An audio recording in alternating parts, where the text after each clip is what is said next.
Hey now, let's talk about Qualis Roofing, the goat of advertisers. That's what we were just doing. Yeah, we're just saying, hey, how's that roof holding up? How was your NFL weekend? And you were like, well, my roof held up. Yeah, so dry, so wonderful, so little out-of-pocket expense, because what you should do is you give old Qualis Roofing a call, and you get them out there for a free roof inspection.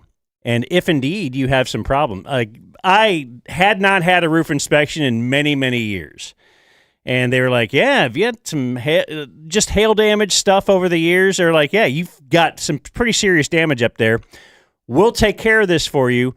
They dealt with the insurance company. I never spent 1 minute on the phone with the insurance company. They did it all. I paid the out-of-pocket was just the deductible and have a brand new shiny roof. It's wonderful. Qualis Roofing. QualisGC.com, the phone number 817-500-9008. You get yourself some preventative maintenance, and they'll give you some free merch. If you do need a new roof and you get it with Qualis, they will purchase you a sit-in. Come hang out, see us do the show.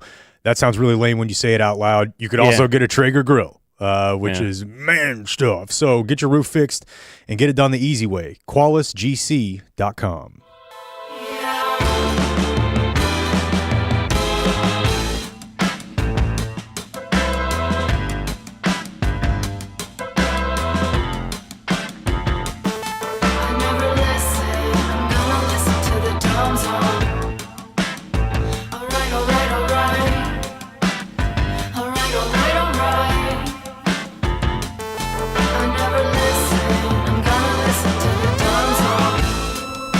And hello, friends. Blake? Clayton? What kind of friends?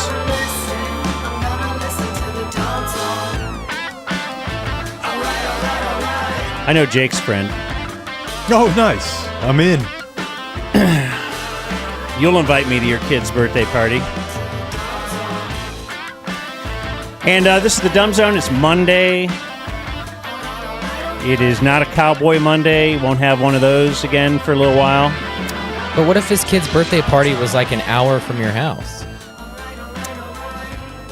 I think I'm doing you a favor by not inviting you to my kid's birthday party. Didn't I go to one of them? You did. But it was the scoreboard Much Jake. to my dismay. Oh, I only went because I knew Jake wouldn't go. And when you both showed up on my front lawn, you did the Spider-Man meme, and then you both almost left, knowing that you couldn't scoreboard the other one. Well, yeah, that, as you said, is why I was there. The reason I was there was... Once the other side of the equation got crossed off and we're back at zero. I'm just going to go home. You're here. I am here. You sound a little... How you feeling? Just hoarse. What's going on? You still have the cough. Got a kick-ass new haircut. Mm-hmm. I laid the cards on the table. What do you mean?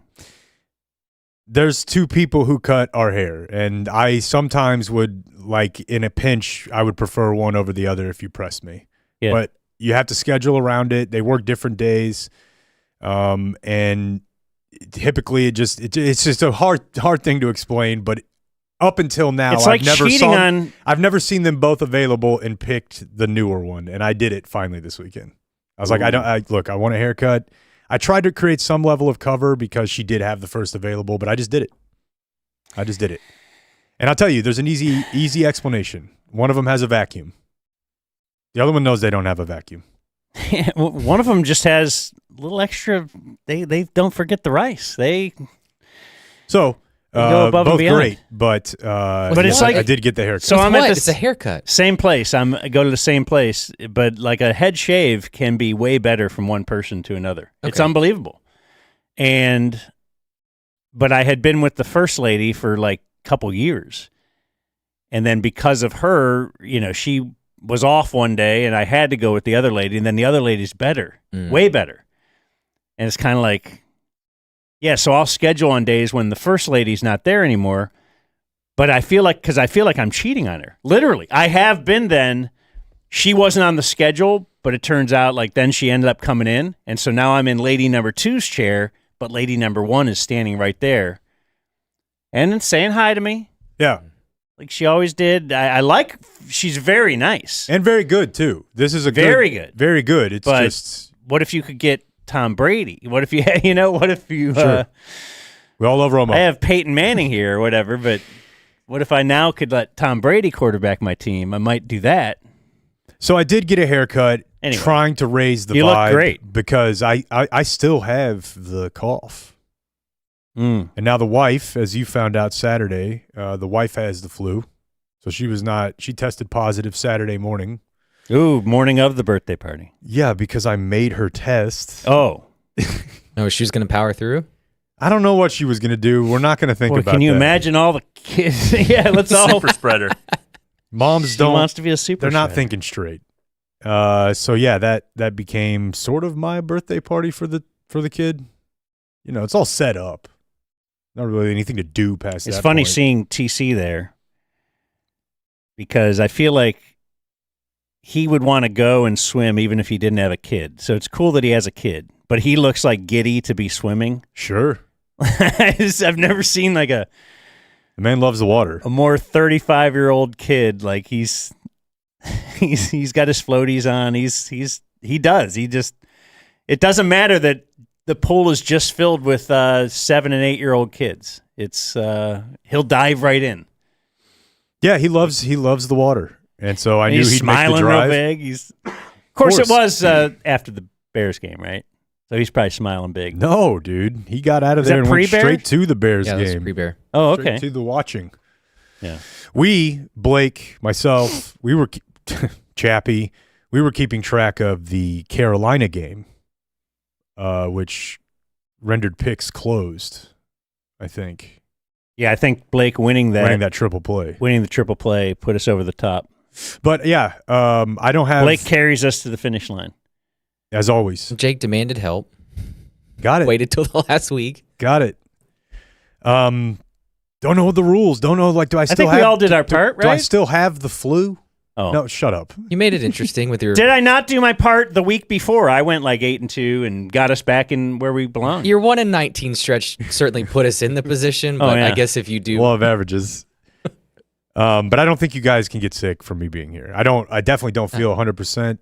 But I tried to go play flag football yesterday morning. I hadn't done anything in a week physically, but I thought. How'd that feel? It felt awesome until the end of the first game, which I sustained the most severe muscle strain I've ever had in my life. It's gnarly. That was the end of the day for me. And then some guy came up afterward. And he was like, groin. calf. Right off the line. Just pop to the ground. From stationary to on the ground. But it didn't go down. So I knew my Achilles wasn't rolled or Not popped George- or whatever. Not George Kittle. No, there's no electrical substation next to How is that real? We're going to get into it. How? The guy's like, hey, man, you know, it's cold out here. Like, really got to stretch. And I'm like, I stretched. But then I think about it, and it's like probably not enough, you know? I'm old. I'm still not stretching. Really? Yeah. That's insane, dude. Did they stretch in World War I when they ran across? World War II. But I tell you what, I'm looking forward to recovering from this injury.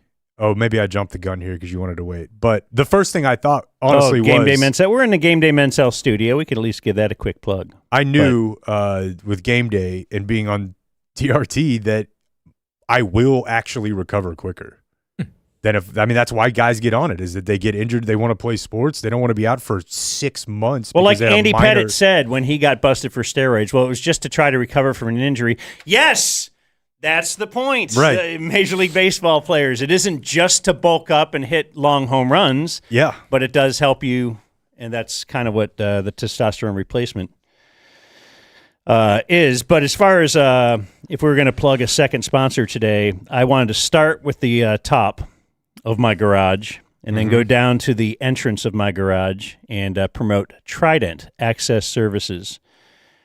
Jeremy, he's our good friend from Trident. He's got the big tattoo on his leg. He does. And he's a good dude. Joined the number of, Qualis kind of led the way. They started advertising, got awesome results, and then a couple of other businesses have reached out to them, like Community Mechanical, and then Trident, and like, hey, tell me about what. And then they've hopped on board. because they're kind of the same type of thing. Not a huge corporation, locally owned. And then they will take care of you a little bit extra special, especially when you mention the Dumb Zone, txtrident.com. And that's the place. Do you think they offer, would you call it preventative maintenance, or is it it was the tune-up? Tune-up. Yeah, they came out to my house to give me the tune-up on my stuff, found something that was horribly done by a previous garage door company, and so it's kind of important to get that done too. That's pretty cheap. Just get them out there, make sure everything's working smooth. Then I ended up getting kind of a new garage door system. Baby could sleep through opening that garage door. A baby could be on the garage door and still remain asleep. It's so smooth and quiet. I think we've had a sit-in come, remarked about, I can't believe this is how quiet your garage door is, and then they hooked up with Trident as well. So. Must have been the Rollers and Bears, Blake. Dan, txtrident.com. Hit up Jeremy. They're veteran-owned. They're first responder-owned. They're doing incredible things in the garage door space, folks. You got to see it. Dumb Zone listeners get 10% off at txtrident.com.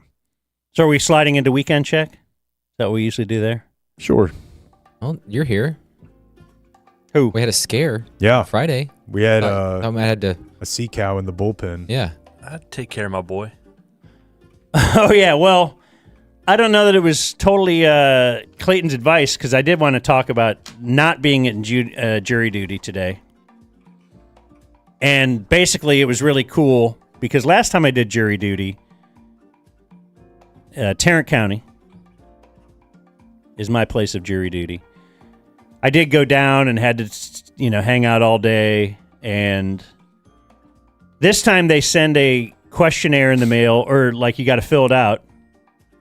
Like they certainly have all this information,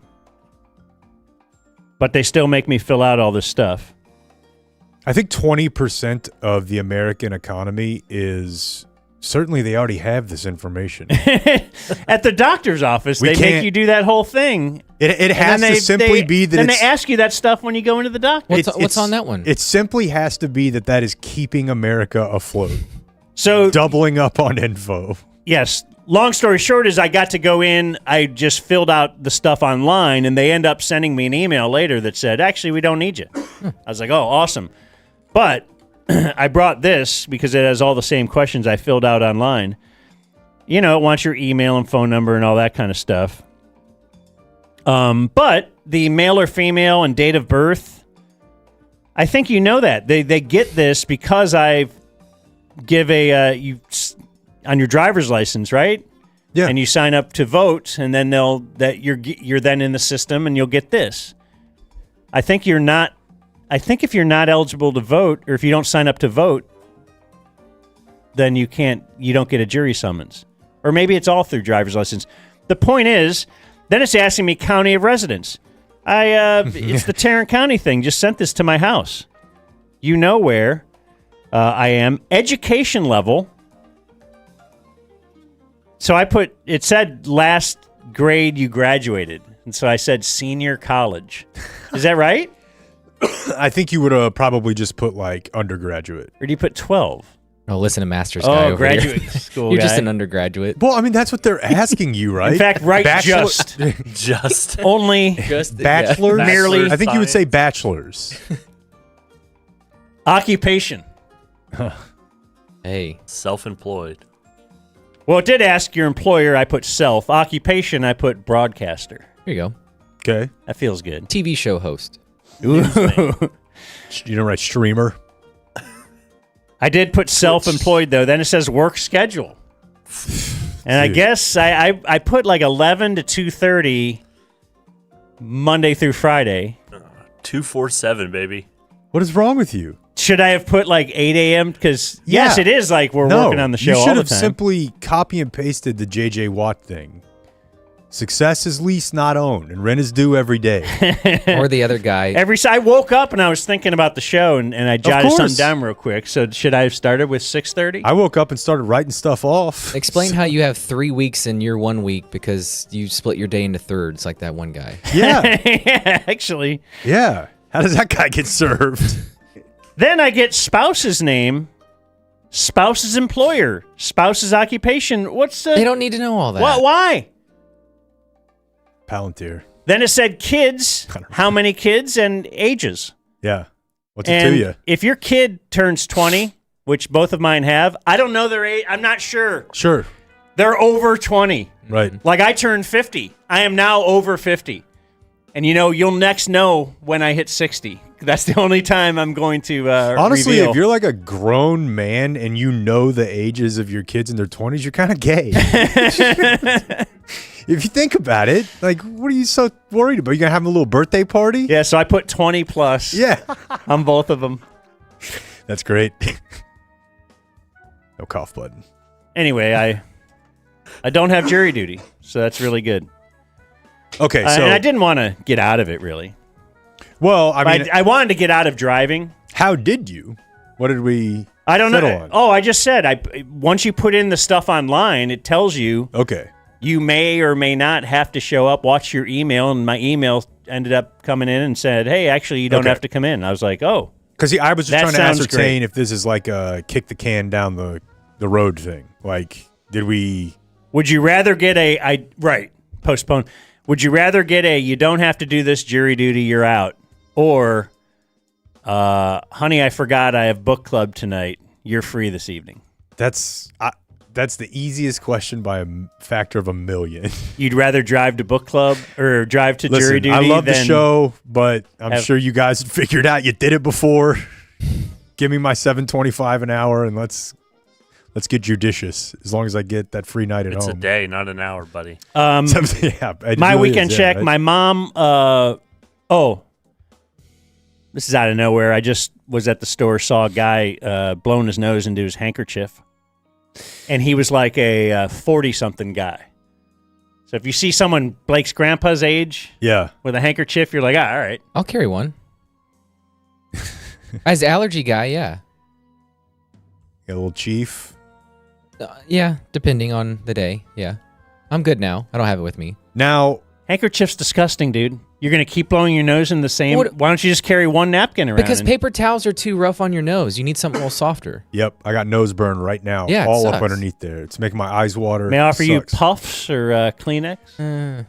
Okay, see, I thought Dan's initial reaction was based on, like, what is he? Do you also have a bindle? Yeah, a monocle, like whatever. Sorry, boys, the Model T won't, but... and he's smoking out of that long thing. But if it's about it being gross, then I have no room to talk because I just have, like, a medium-sized dish towel in my car that I just blow in all day. Wow. For weeks at a time. I guess I wash it when I clean out my car, but it's... Dude, there's so much snot in my head. I don't know how you deal with it if you're going to properly dispose of it every time. Well, I mean, you can roll through a box of Kleenex. That is what it's for. And I don't care about the environment. It isn't that. It's do you John Madden your butt with your towel? Like, I just got a towel. I just keep it in there. Why? I wash it once a week. Yeah, I'm a nasty bitch right now, dude. And that's with your face. That's not... Yeah. The whole I'm going to get a jump start on 26. My 26 isn't even starting until February. I thought it started in December. That's what I'm saying, dude. I got way cocky. 2 months behind. And now I'm disgusting. You're almost in Diets Q2. in shambles. Nobody wants to eat good when they have the flu. Now my family has the flu. Everything sucks. Well, at least you kept the tradition going of you gave it to everybody.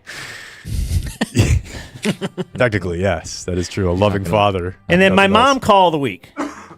Talk to my mom every weekend. She, gave birth to me and stuff, so I figure that's the least I could do. Sure.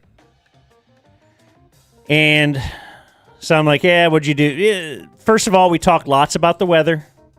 I love when there's weather change in Dallas because then I can spend a few minutes talking, and then she can tell me how it's snowing again and blah, blah, blah.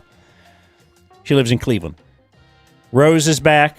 Rose goes down to Florida for a couple weeks around Christmas to spend it with her daughter, and now she's back in town, so they're excited about possible movies coming up. But we didn't talk about that. She talked about what she did that week was she had heard on the news there's a debate. So there's been Browns Stadium debate. Right. For like a couple of years. The Browns owners have been trying to get out of downtown Cleveland, get a nice big piece of land in the suburbs, build one of those things around it like Jerry World or the what do they call it out at Rangers Live? Texas Live. Live, where they company. own it, and all the local bars and everything. Remember, we went to a game down there. It's really cool. All the local magical businesses that actually do reap the benefits of having the Browns in downtown Cleveland, those people are all going to lose their money because the new owner of the new place that will own all the bars is going to be the owner of the Browns, so he can get all the money, like all the extra economic development. He wants that too, not just the economic development of the Browns, which is unbelievable. So they finally got that passed. There was lawsuits. They're doing it. They are moving out of town. And can I just say real quick, because most people are never going to go to Cleveland in their life, I just want to say, to the extent that something like this can be sad, it is very sad. As a football fan, as just someone who grew up watching that stuff on, getting to go to a Browns game, 2 of them, getting to walk around before, it is magical. Like, it legitimately is as cool of a cultural experience as you're going to get outside, I don't know, Buffalo, whatever, but it's up there, and it is, you feel it when you're there, and it's sad, dude. Like, I've never lost anything like that because I never had anything like that. But when I go to places like that, it makes me sad that they're going away. It makes downtown cool. Otherwise, downtown just sucks. It always does. But so now the owner, they're still, like, they've been assured by the state or whatever government they're going to get money, like lots of money to pay for their stadium. But there's debate on where to get that money. Is it going to be with this tax? And apparently they have something called like an unclaimed funds thing. And my mom informs me this is like every state. You could search your name and there's going to be unclaimed funds. So they put on the news that they were going to, they're potentially going to use from the unclaimed funds, give that to the Haslams to help build their stadium because there's millions of dollars in there. Yeah, I've looked. I've gotten money from it before. And my mom pumped her name in, and she has some like $20 from somewhere. That's about what I remember in the past. She says they're all kind of like that. Yeah, it doesn't look like there's anyone with you didn't claim $100,000. It's right. all like little stuff. You had a bank account that closed out, and the bank went under or something, and here's the unclaimed funds. And Ohio is sitting on all this, and they're like, well, let's just give it to the Haslams because they need it. And yes, but she wanted to make sure if there's $10 out there in her name, it ain't going to them. Oh, wow. Yeah. I love that. That's metal. And she checked my name and my brother's name and all that, and Uncle Gary's name. In fact, because she said Uncle Gary, who died a couple years ago, she called Aunt Terry because Gary has some money in there. She wants make sure Terry doesn't pass on that. Aunt Terry to get that $15 or whatever. That's awesome. It's so pure. But that is somehow like the most, it sounds like an episode of The Simpsons, but it's like the most Ohio politics story. How are you going to pay for this? We found the unclaimed funds. Like, that's not a policy solution at all. There's no way they have enough money, but that's very funny. It's just here. If we, I don't know. That's funny. One thing we haven't done yet, because of a wife's sickness that went on and off, but let me just mention this before we move on, is schedule that Flooring Direct DFW in-home service, because our floors are crap. Like I've already stated, kids are 20-something. I don't know how old they are, but they're over 20. And you might run into this right now, both of you guys. Your kids are going to F up your floors, dude. Yeah. Already have. They're going to be a mess. They're going to spill stuff on the carpet. They're going to just ruin your wood floor. And you know what you have to say? That's fine. I don't care. Because they're going to, be older someday and they'll stop doing this. Once they are, Flooring Direct DFW. So that's what we got to do. We got to fix our floors. They're garbage. And right now they got 40% off select installed flooring. It's great, too, because they'll go to you. So you call Flooring Direct, or actually, website's better, flooringdirectdfw.com/DZ. set up an in-home, estimate. They'll just come out. They'll bring the store to you. You could go to their showroom, but do you have that kind of time? You don't. So set up an in-home display. What would you call it? Just a visit. Demonstration. Demonstration. A demo.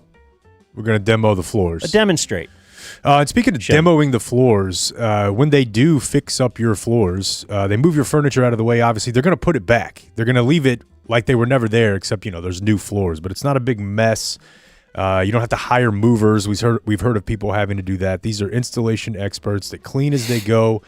Voila, new floors. As Dan said, 40% off select flooring. They got some great financing deals right now. You can be in a home with new floors for probably a lot less than you think. So find out, flooringdirectdfw.com/DZ 972-449-9456. Our pros are the nicest. We've got the best prices at Flooring Direct. Clayton? Weekend check? I had to make sure my mic was on. So similar to Dan, I do a weekend call with my mom. They're in Arizona right now, Scottsdale to be precise. And I think I'm going to regret this, but I told her I'd bring it up on the show and ask you guys. They would like to go to dinner one night while we're there. And they can do whatever they want, yeah. Well, they would like to take you guys to dinner one night while we're there. How does dinner at 4:30 sound to them? They're old. They're retired now. Ooh, nice. So early dinner is always a plus. No lines. And it's Scottsdale, so it's a lot of old people eating early dinners. I think he just indicated that you would be traveling to them, Dan. And I'm trying to help my friend Clayton get this done. Oh, where's Scottsdale? Well, no, brother. I mentioned that and said we're going to be on the other side of Phoenix, and the response was, "I'll take care of it. We'll find something near you guys."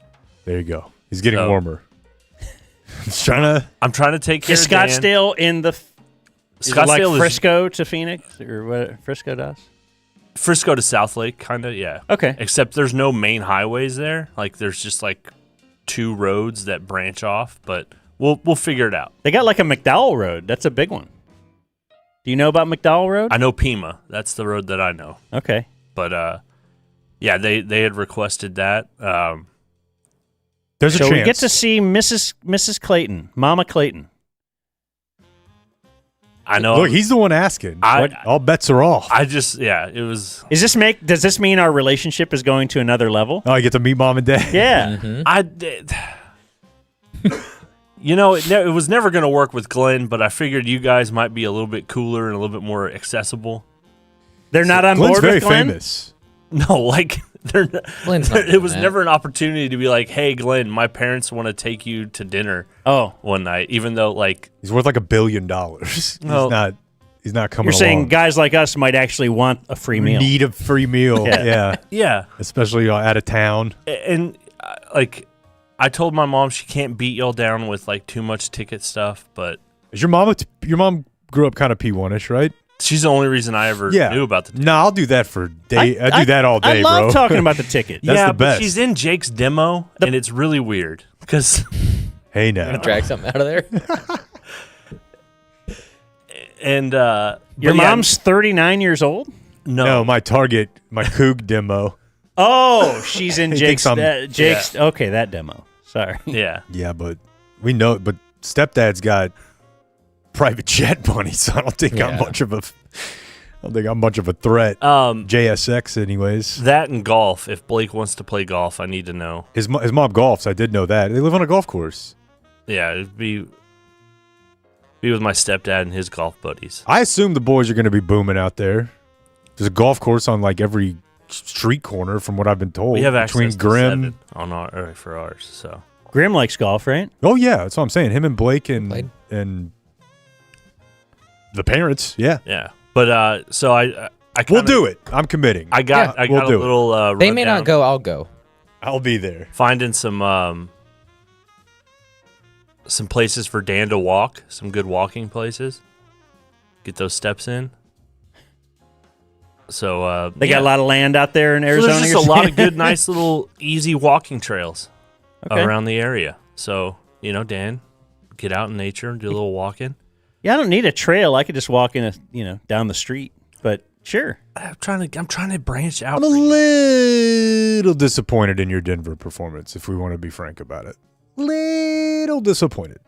I mean, I walked down the street. Yeah, I know. And that's fine. He rode a scooter through the ghetto. But he did. Ooh, that was fun. He did hit the little 5 points scooter trip. But he put us in a church. he had talked all this like, I'm walking now. Maybe I could try hiking. And he's talking to me about I did not hike. And I'm not doing a former ticket road trip bit where you're like, well, I mean, I got to plan the whole thing for you. And then you didn't. But I did think if I lowered it to this is not going to be hard, that you would get out and go try one of those hikes. It's a little chilly out there. Not with me. Chilly. But Arizona, though, I'm hoping. It won't be rattlesnake weather. And it's going to be too hot. I will hike in Arizona. For real? No, not that time of year. Okay. I'm in. But yeah, that was my weekend. Just my one phone call with my mom on Saturday for about an hour, and then. Yeah, we're going to Arizona. What the week of? It's like a month from now. The week of Valentine's Day. Oh no! What are y'all gonna do? I know I love Valentine's Day. I was thinking about.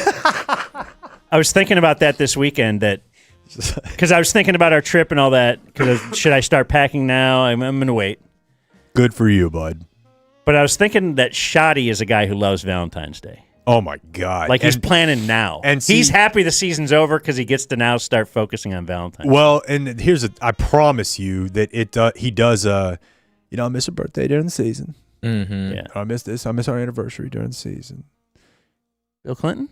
What are we getting here? I don't know. It's just his little. He does I think it's McConaughey. Everybody knows I'm a Valentine's guy. Like he would dub himself a Valentine's guy. Yeah. I wonder if he celebrates her half birthday. Probably because he misses her real birthday. Because her birthday's in the season. Yeah. Would not be surprised. Yeah. All right. Who's up? Okay. Yeah. So I told you guys we did the kid birthday on Saturday. Blake came out there. We just did it at the rec, having a rec center with a pool. Indoor pool is very privileged and awesome because it's cheap. It's right there. Warm. Yeah, if it's not warm yet, get all the kids in there. Because it was just a cold day. Terrible. Yeah, but you just let them loose for a couple hours, and generally I think people appreciate it. It's wonderful. You don't have to clean up. You don't really have to keep track of. There's lifeguards everywhere. Chappie, because I was talking to Chappie about how great the scene was. The same bit. He goes, "There's another thing. There's an end time. Yeah. Yeah. There's a time. This is end. Yeah. Now, and they will usher you out of there 10 minutes before that too. They're not letting you linger. Right. They got another party coming. Controversial though, I think. The Saturday 4 p.m. party. Are we eating dinner here? Are we? What is this? What was that discussed? I'm trying to recall. At some point, obviously, you have an availability issue. Mm-hmm. What? And I think ideal in my mind is 10 a.m. I think that's the perfect party time. The problem when you get into like the middle of the day is like a lot of little kids have naps, and that starts jacking people up. Yeah. So then you're like, all right, do we do 2 to 4? Well, that's kind of weird because that's like even further from a meal. It seems like 4 to 6, but you're going to get it wrong no matter what, and they're going to be eating cold pizza. No matter how you do it, everyone's going to have some cold pizza. But generally, like if we get invited to one of those, I dig it. You don't have to do anything. Yeah, 4 might be better. Now that you say it, because at 10 a.m., are you going to be eating? You don't even mess with it. You just serve cake. Or cupcakes or whatever, and it's just like, oh, cool, it's a nice little treat on the way. That's great on the schedule because then the kid goes to the party, then naps after. Perfect. 2:00, you're rushing the nap, and it doesn't go well, so they end up not napping. And you do eat now, but did we have lunch just an hour ago? Or I'll tell you what I like is just the normalization of a 2-hour window for a party. Because I don't know, man, but I feel like these went forever when I was a kid. Or like family gatherings. It's like there's 2 hours is for all the talk of like, boy, nobody has an attention span. I love it. I'm like, we're in and out. So yeah, I'm just in this position yesterday of I've got both kids.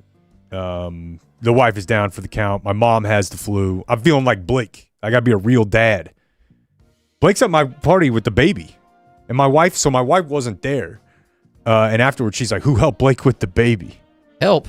I was like, what do you mean? And she goes, well, who was helping out? She was like, I would have been all over that baby. I'm like, I don't know. I don't even know that he was there for more than he was there, then he left. And my wife just had a lot of post-game questions that I did not have answers for. Did such and such bring such and such? What'd she say about this? What? Did she ask you about the sign? Nobody asked me. It was insane. I was like, what? I literally felt like a losing coach when I walked in the door. I think it went good. Is it just that women make this everything into such an event and a big deal that if they're not there to make it that, and it really isn't that? Like, people kept coming up to me and saying, like, you're doing great. This is a great party. I'm like, well, I don't know. There's a pool and there's cupcakes. Yeah, what did you do? What do we have to do? You paid for it. Yeah. If somehow this is figuring into the $250 a year that Oprah had for moms, I'm here to tell you that you kind of just turn it on and let it run. Do you do like gift bags for all the kids that are attending? Yeah, and to be clear, I didn't do that, but she does. She did. Yeah. And I heard a mom go ahead. Didn't love your selection. I didn't take anything. I should have taken a gift bag. I think that showed up. They're all worthless. Listen, it's going to be opened in the car on the way home. Yeah, and when you're giving kids sticky hands and ring pops, it's everywhere. Oh, yeah, you don't want to give food. Let's be a little considerate next time. I think you don't want to give sweets. Usually, as Brooks is popping me with the sticky hand as I'm trying to drive. Oh, man. Sticky all over the back seat now. It's on the window. Our apologies. So yesterday, I wanted to do a little bit here to slide into football talk. So I'm laid up on the couch. You know, I told you guys when I was sick, too, I feel like your wife sort of judges you for being lazy. Yeah. They're just not, they can't stand watching a male relax for too long without them just being like, ugh, get a job. I'm like, it's Saturday. So now my leg's all jacked up. I'm having to, you figure out ways you can walk that don't cause pain, but they look really funny. So I'm doing that around the house, and then occasionally she'll see me, and she just, I don't know. She's just put off by my existence. Like, you had the flu. You had a week off. You had a week off. Now you get up and go do this dumb shit you do on the weekend. Now you can't walk. And so every time the kids need something, it's this big production. It's just not fun for her, I would imagine. But I tried to just... So she feels like Shoddy, and you're Trayvon Diggs. Like, what are you doing? You're what? With a TV? You got what? And she doesn't care. She's and like, you're like, no, but I had to play behind? this game. Yeah. Like, you had the flu all week, but you had to go play flag football. Yeah, man. Yeah, no, it's just that important to me. So I'm trying to keep track of the NFL games yesterday and take care of the kids. And I saw a couple things that I wanted to bring to you guys. The first one was a commercial for the gym Equinox. Equinox, if you know nothing else, Dan, perhaps featured in a Kanye song, as like it's just a gym where hot people go. They're very. I don't even know that we have one in Dallas. I don't know if they have one in South Lake, but it's the most expensive commercial gym out there. And they ran this ad, which I think is sort of supposed to be a play on artificial intelligence images. And it's like question everything you see. And this popped up on the screen in the pregame for an NFL game. This is a very attractive woman in a bikini, but think Total Recall, she's got 3 breasts. And that, I guess, can be on TV. Because if you're sitting there with a child. Oh, no. Female child. They're at least like, what was that? Was this YouTube TV? Yeah. I wonder if this was just your algo. I Googled it, and they've apparently, I mean, obviously the image I pulled is from a news article because there's apparently billboards in New York and LA. And we'll get back to the breasts in a moment. And how'd that conversation go? I literally just moved on. Okay. and then said, I want to tell the guys about this. I was like, I didn't see it. And the rewind doesn't work. Oh. Just your regular reminder that Jake from State Farm is way too roided up. It was weird enough whenever they just replaced white Jake from State Farm with black Jake from State Farm.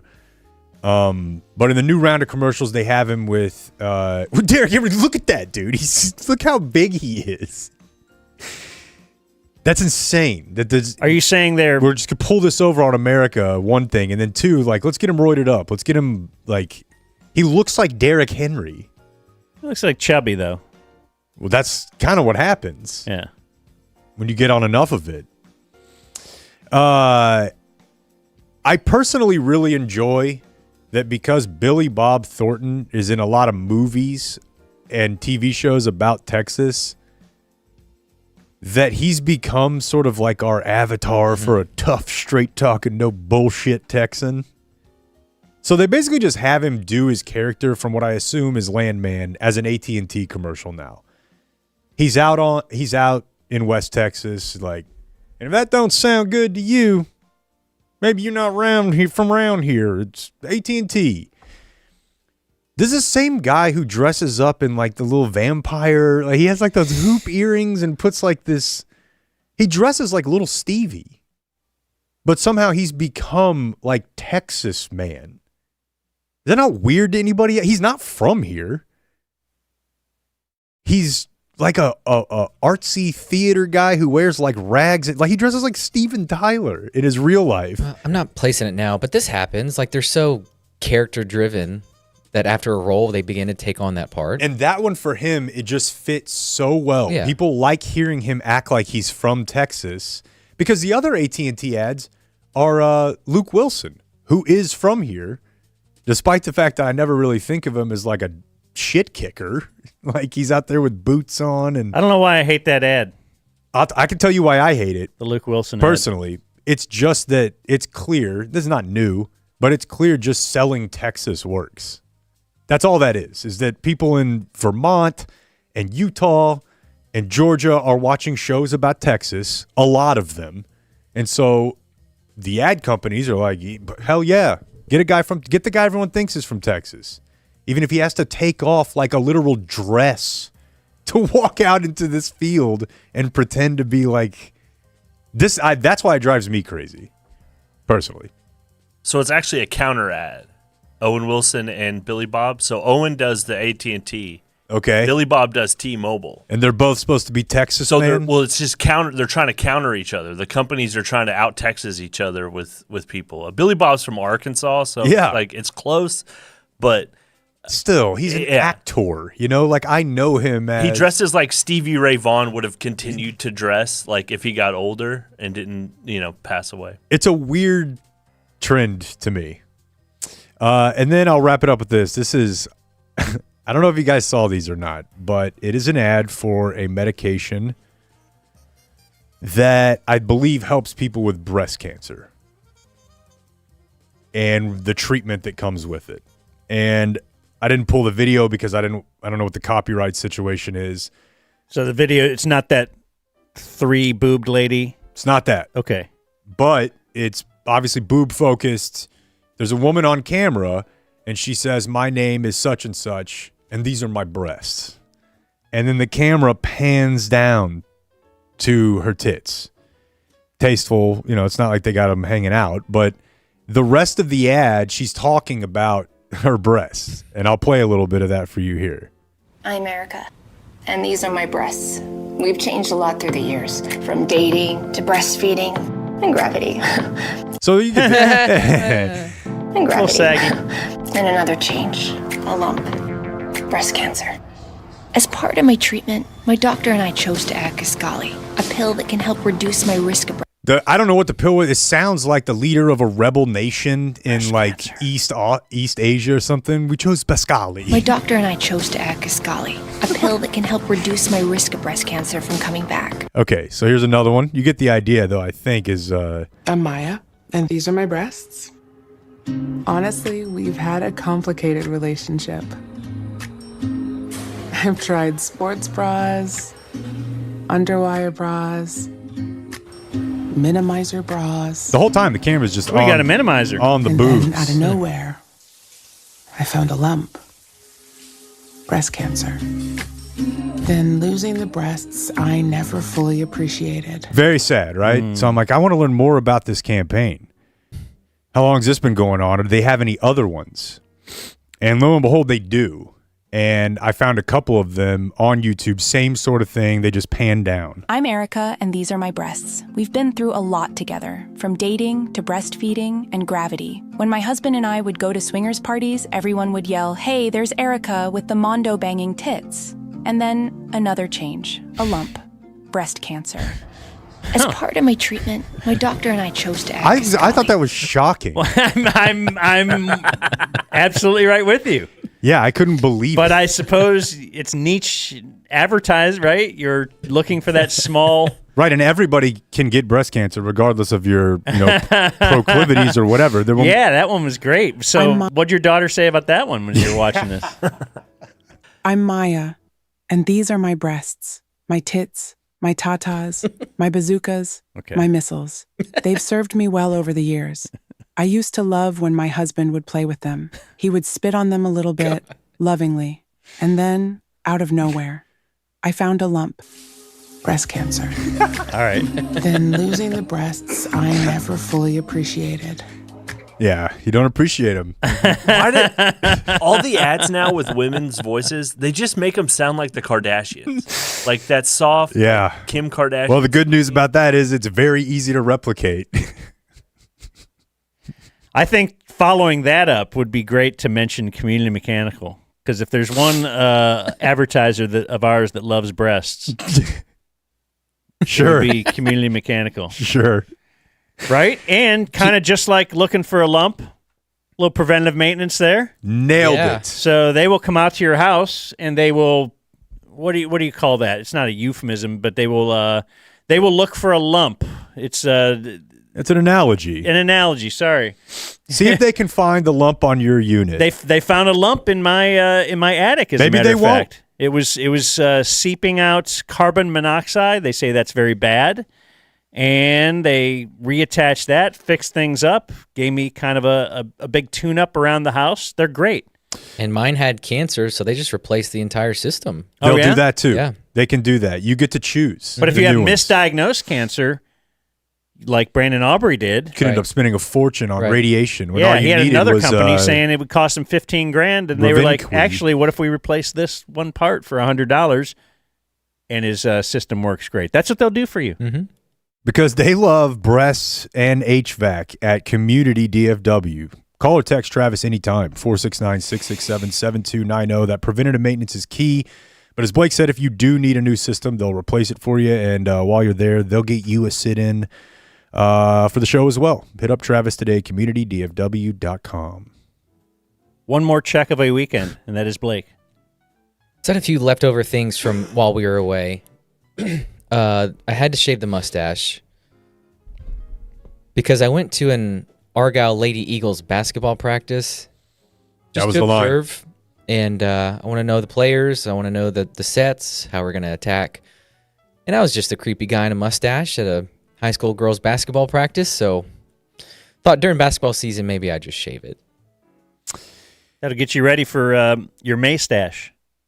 Yeah, maybe that's when it'll come back. Get it back then, yeah. I think that our show would be stronger if Blake had a mustache like that all the time.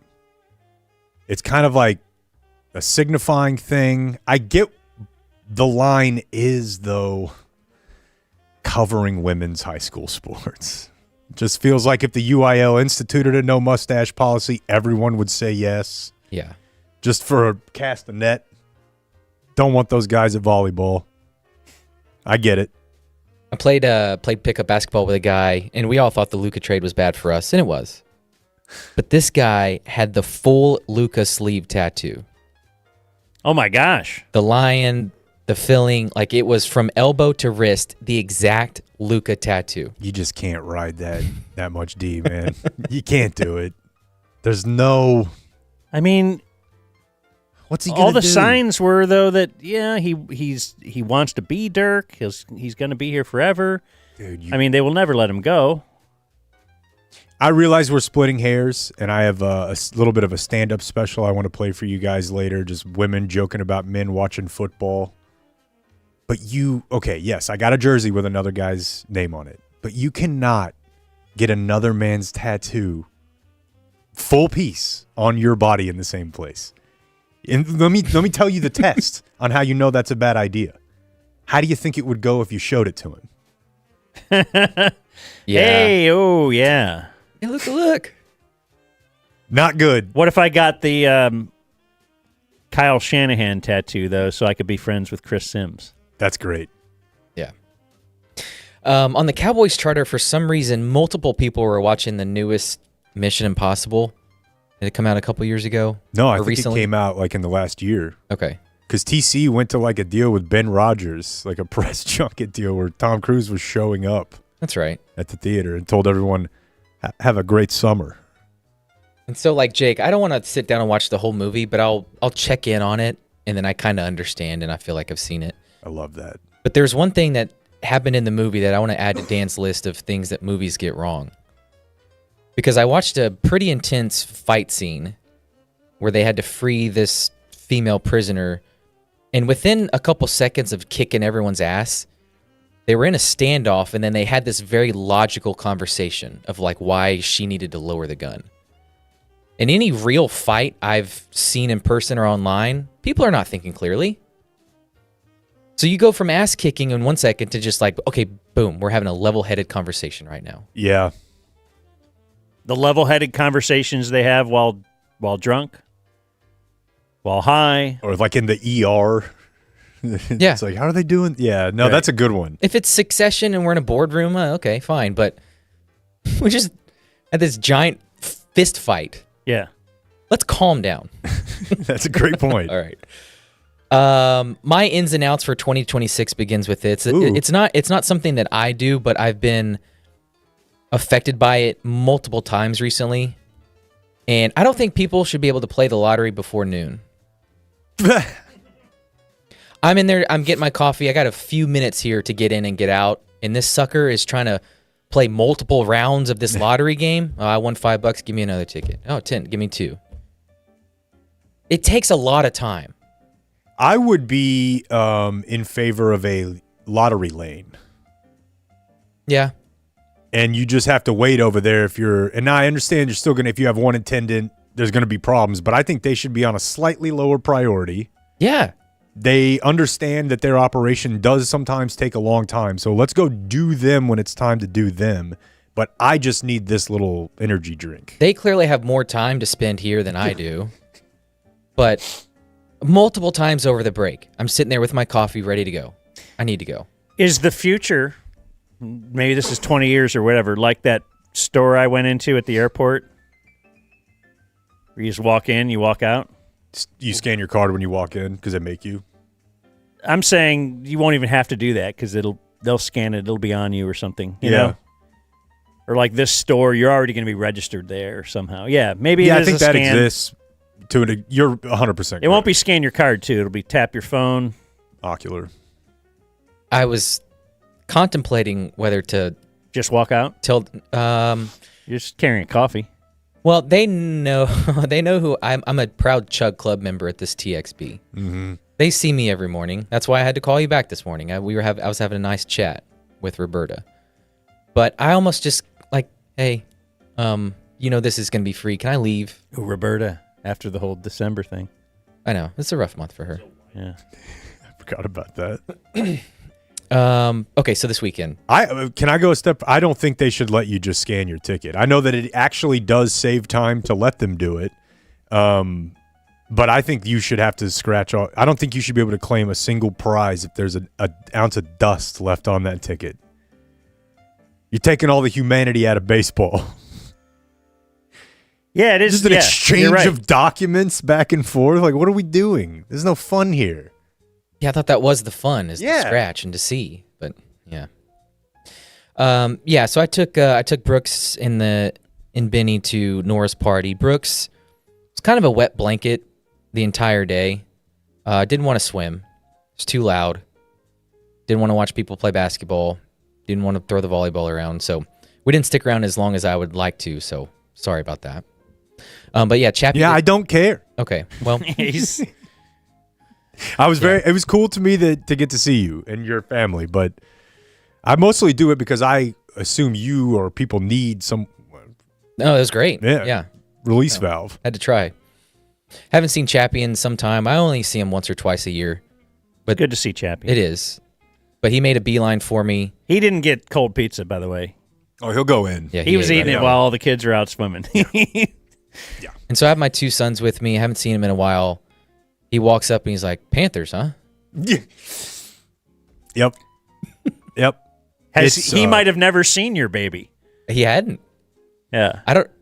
He may not have ever seen Brooks. No, there's He's fine. everybody's He's seen lots of other babies, though. lots of other babies. Everybody's got their own path, but it is kind of remarkable. My dad will come to these birthday parties and see my friends that he's known for 10 years in Blake's case, 15 years in TC's, 25, 30 years in the case of some of my friends, and they show up with their own families. He knew their parents, and they've got 2, 3 of their own beautiful children now, and he'll walk up and be like, you really think Notre Dame could beat Indiana? And you know what? That's all TC wants to talk about. So, Yeah. whatever. He ain't a bee. He ain't a lady. After we went through the NFL, that's what he said. TC said Notre Dame could beat Indiana. Yeah. Yeah, he's not talking about the weather, and No. he's not going to waste your time. No. Respect it. And then we were... Yet he did tell me Jake criticized him. Because we were at this, it's a public pool. And he's talking to me. And he goes, Jake got on me. I was over there talking to the lifeguard for a while, and Jake got on me for just being friendly. Like he was having a 10-minute conversation with the lifeguard or something. And he's like, what else am I going to do? Just sit here? I go, well, that's probably what I'd do. The 20-year-old girl lifeguard? This was the male, but he would have Okay. got there. No, I mean, they walk around, okay? Yeah. They Yeah. walk. There's 4 or 5 of them walking around. So- And they have no shoes on, right? They're in the water. He's But- got boots on. Yeah. And he's just standing with his arms crossed next to this guy. He's wearing a flannel and jeans. with and whatever. with this lifeguard, and then the lifeguard kind of starts to walk, and my dad kind of starts to walk with him.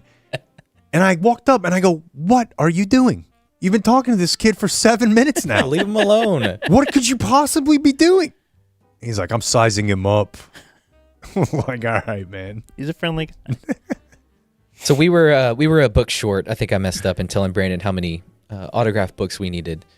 And so he was in the area. I asked if I could swing by and grab a book. And so yeah, he sent me his address, went over there. And Brooks is obsessed with Brandon Aubrey. Yeah. He reads the book, One Dream in Front of the Other, all the time. He sees Brandon turn from a soccer player into a football player.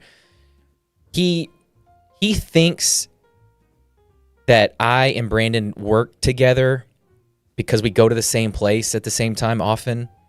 Like he's gone so far as to say that I play for the Dallas Cowboys. I have to explain to him, no, look, whatever. Get him a Jones jersey. Get him a Felix Jones.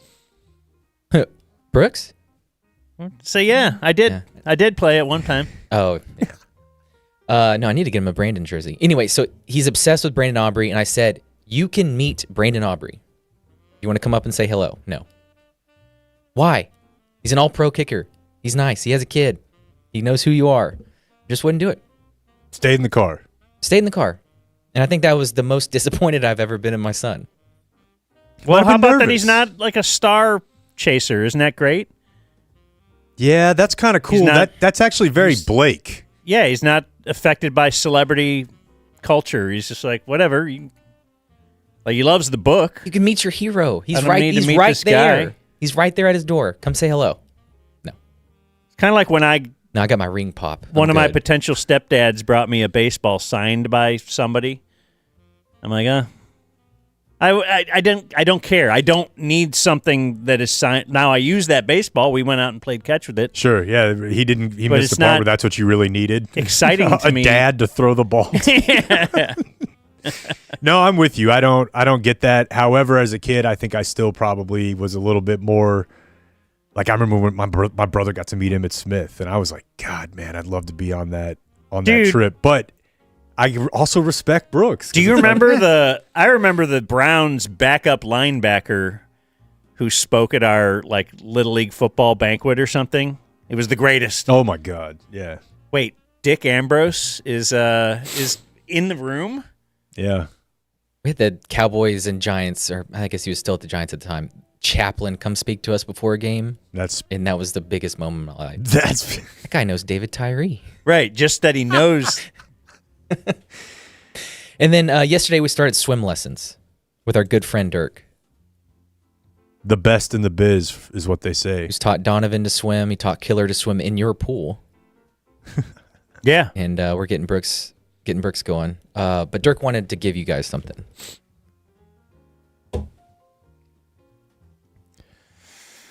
How's my coughing, Clayton? Do you think it's like... I think it's great. It shows that you're human.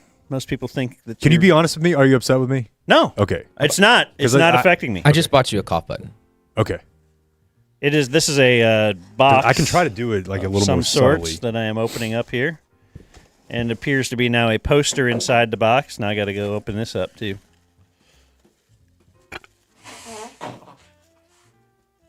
Have you looked at this, Blake?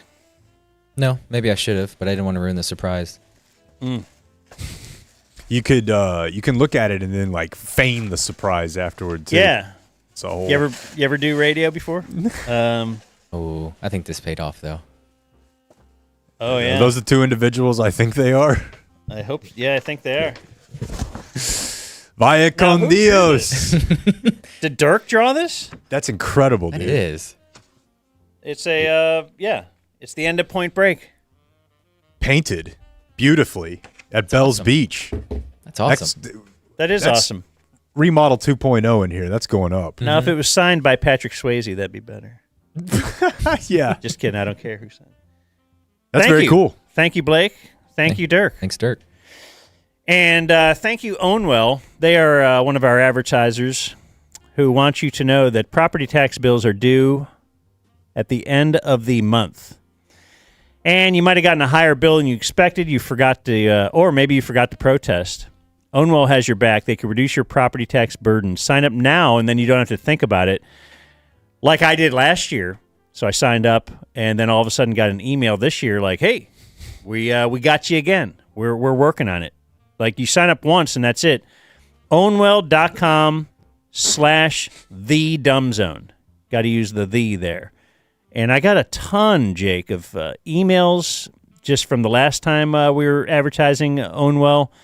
Let's see. The last one we got was from JR, who said, I decided to give them a shot because it's no risk, because they will take. There are other companies that do this that will work on your property tax for you, but they might take like 50% of the bounty that you get. Ownwell takes the lowest amount on the market. He says, I filed my own 2024 protest. I reduced my home value by $3,000. I heard from Ownwell this year. They reduced my value by $32,000. Good grief. They are 100% legit. Thank you, Dumbzone. Thank you, Ownwell. Yeah, we've all done it. Ownwell.com/thedumbzone. Mine's set to just rolling renew there every single year. If you got financial savings on your mind for New Year's Rezzies. Yeah, New Year's Rezzies, financial savings are in. This is a great way to do it. You're not, like you nickel and dime it, save a little here, a little there. With Ownwell, you could be saving hundreds of dollars on your property tax bill. So check them out. Ownwell.com/thedumbzone. From the wonderful world of sports, Radio Sports Scoreboard. Oh, yeah, I like that. So many games. Well, 6. But some good ones. In fact, most of them were pretty good games. Except last night, right? Yeah, and I was pretty much done by last night. But I guess, yeah, you could say that the rest of them were all... I'm trying to think what Thursday or what the... I'm confusing college and pro. Yeah, these were all great. That 10.5 point spread Rams-Panthers it looked insane on paper. But I sometimes think, boy, maybe I'm overrating the Panthers a little bit because they stomped the Cowboys. But all year it seemed like the Panthers were for real. Well, they're an every other week team for sure. At least at home. And they would At blow home for people sure, out, yeah. get blown out, but it just They beat the Rams at home. that's you know, right. during the year. But the overall thing, if you are a Cowboy fan, you're thinking about this wild card round. This is the new wild card round now that there's more teams in there. It's not They used to super, call though. it Super Wild Card Weekend, but it's the same thing. There's been 12 different wild card rounds games where a 2 seed will host the 7 seed. And the 2 seeds are 1 and 11 in those games. Other way around. Excuse me, 11 and 1. Sorry. I was Yeah. going to say what? The 2 seeds are 11 and 1 in those games. The 1, do you know? I do. Yeah. That night that we watched the Cowboys.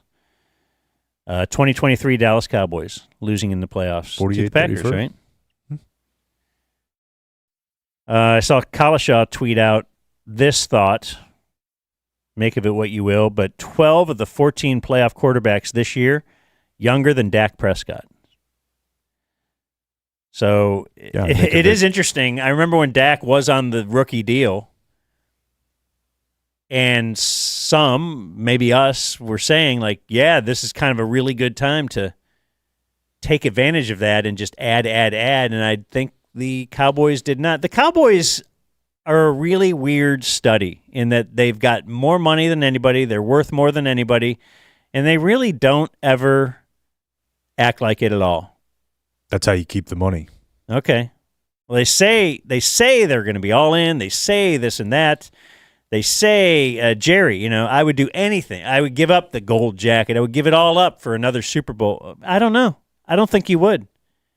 I think you would be hiring the best and the brightest from across the league if you were. I think you would break the bank. You probably would have broke the bank for a Belichick if all of a sudden he got on the market and you had a team you thought could go all the way. Yeah, that's the silly thing about when Jerry always does if I could stroke that check, because it's fantastical thinking, theoretical thinking. Checks come with egos and personalities. That's the problem. If you want to pay somebody top dollar because they're top talent, they're going to have ideas. And that's what he doesn't want. We're not saying we want you to, hey, you know what you should do?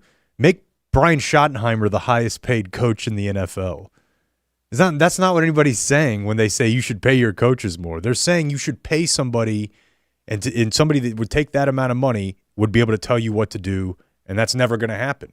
I mean, it's worked out very well when he has done that. Right. Because he's done it really twice, right? Bill Parcells.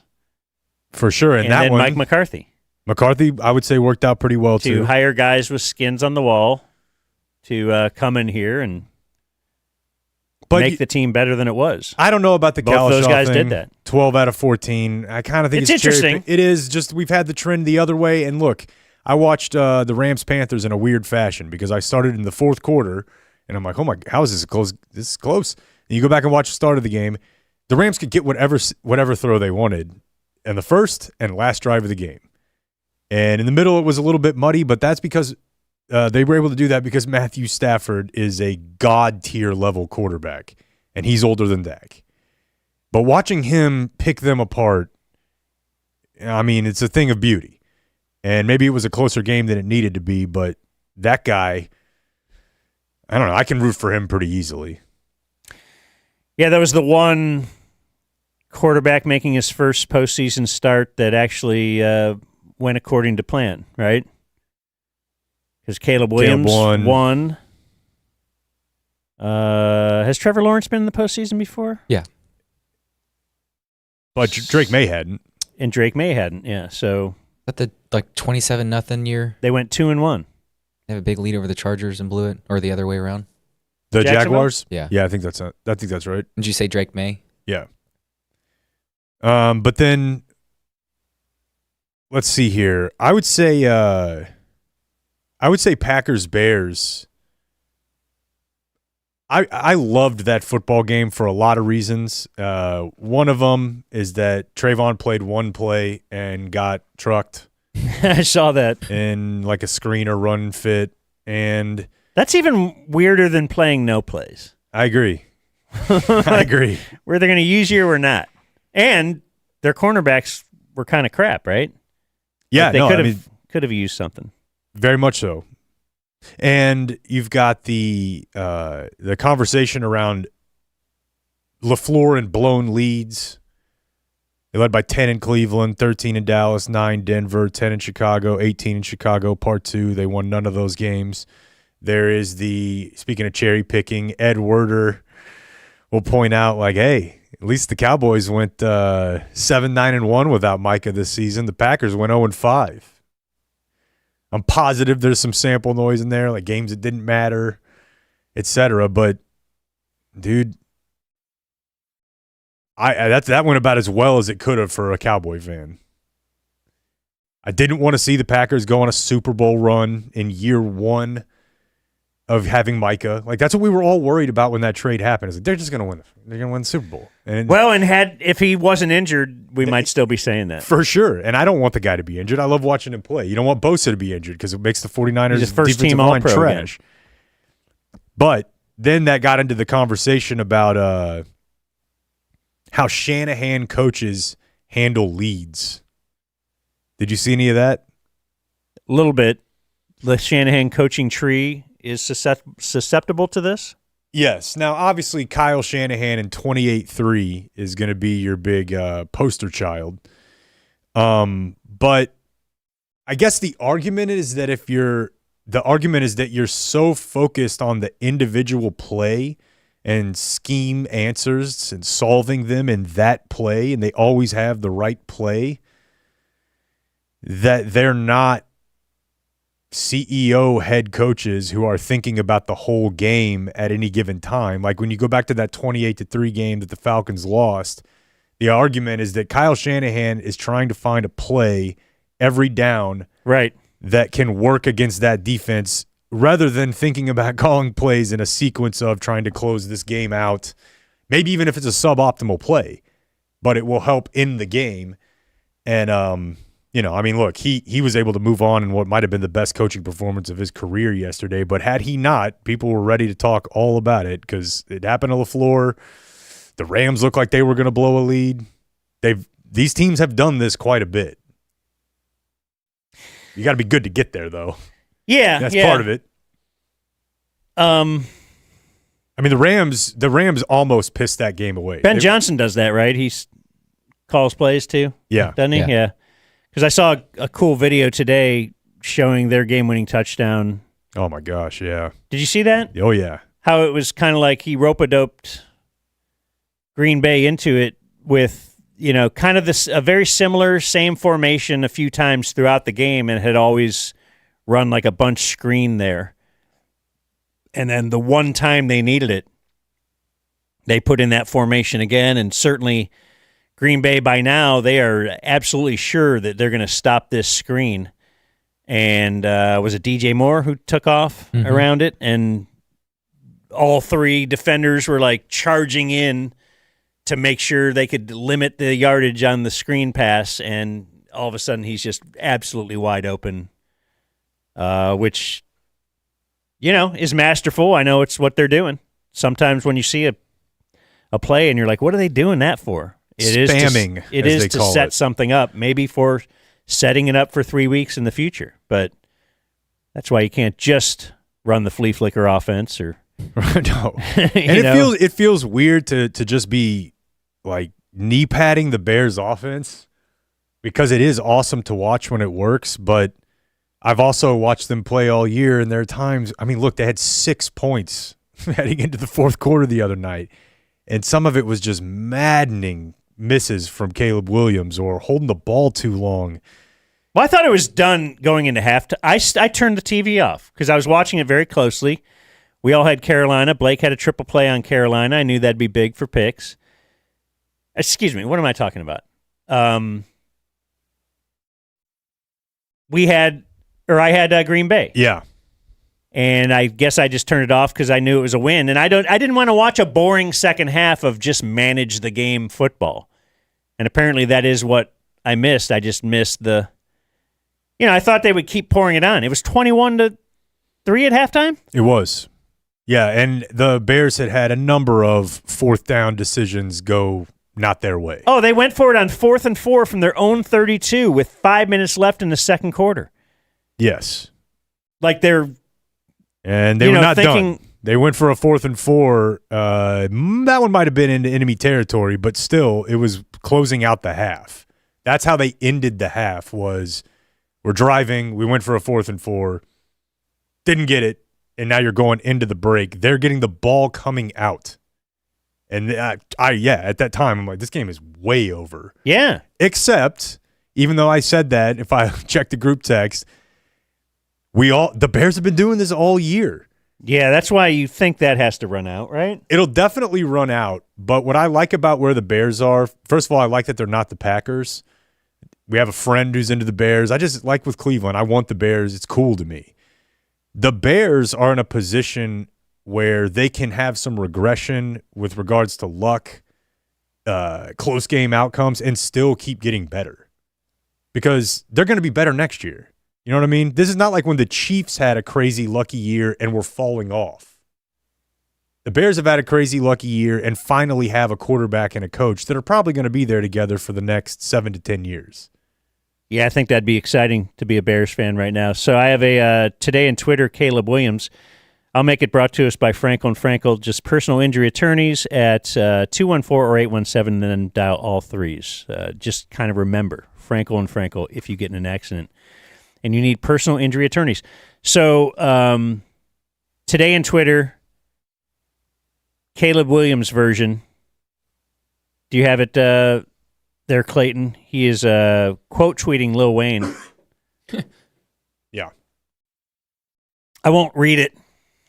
Well, Lil Wayne, we just lost a playoff game to a N with purple nails. We effing suck. Bare ass. We don't deserve to be in the playoffs straight like that. And then Caleb Williams, of course, hopping on Twitter after the game. Confidently tweeting after they win that game, of course. Caleb Williams, again, I find him a little bit annoying. Boy, Micah tweeting throughout the game, too, until he wasn't. I didn't see that. Yeah. I think I find Caleb Williams a little bit annoying, but I more like that he seems to annoy other people a lot more. Is that why you like him? I think so. He's the ultimate millennial or what Gen Z quarterback in that he's going to Twitter after every game. He posts these like TikTok edits where it's like showing his nails and his earrings. And he did it when the Cowboys came to town because of Eberflus. That's right. He's got a team of editors ready to post his little clapbackies. I love that he's Z-snappy.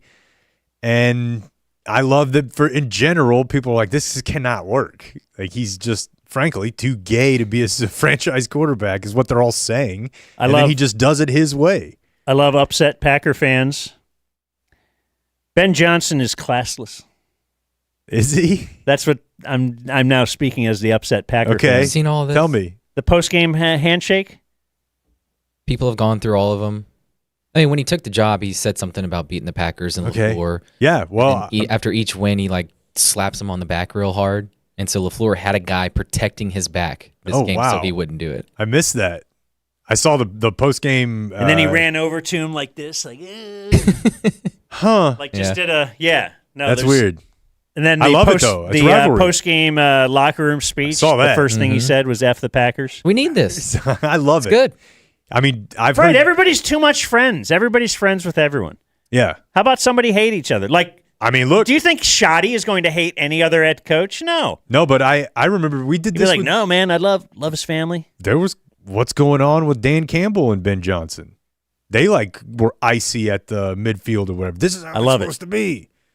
Nothing wrong with that at all. Remember Buddy Ryan versus Yeah, of course I do. Jimmy Johnson?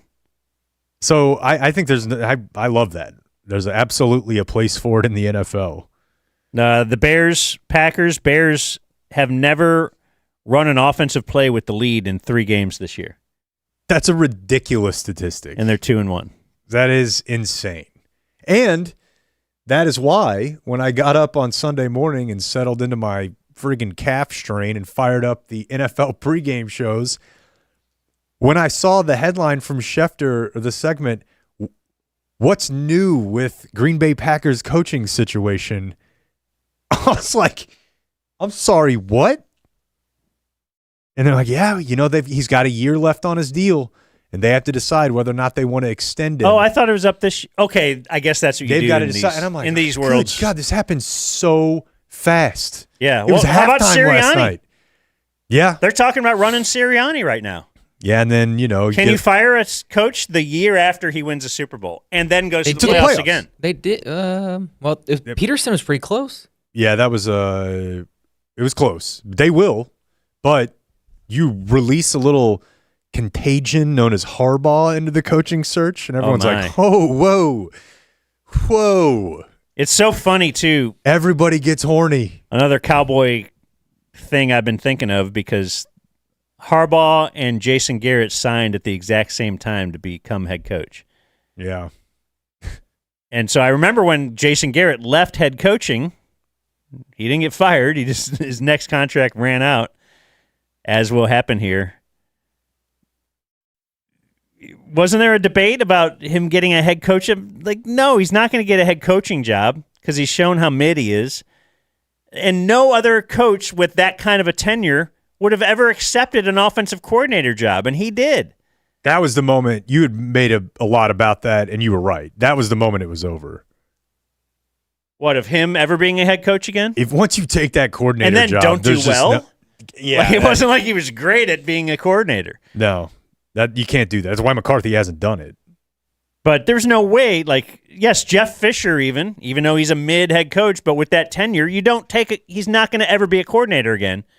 That just showed how bad of a head coach Jason Garrett actually was. And Jerry will hire those on you. But back to Harbaugh, yes, now he's out, and people are drooling over him, even though he's got his warts. I mean, you could say, wow, is it Lamar Jackson? Who do we criticize here? Because I'm going to do this in the Buffalo game, too. Because what's his name? The Taliban coach. Sean McDermott. If he had lost that game, you might talk about him getting run. They are. But because it's you've had in his prime Josh Allen for how many years, and this is how far you've gotten, and that is what you could say about Harbaugh, too. Now, he did win a Super Bowl previous to Lamar, so I suppose that's his saving grace, right? He's actually got a Super Bowl win. Yeah, but that's complicated, though, because it's personal, too. So my other thing that they're choosing quarterback over coach.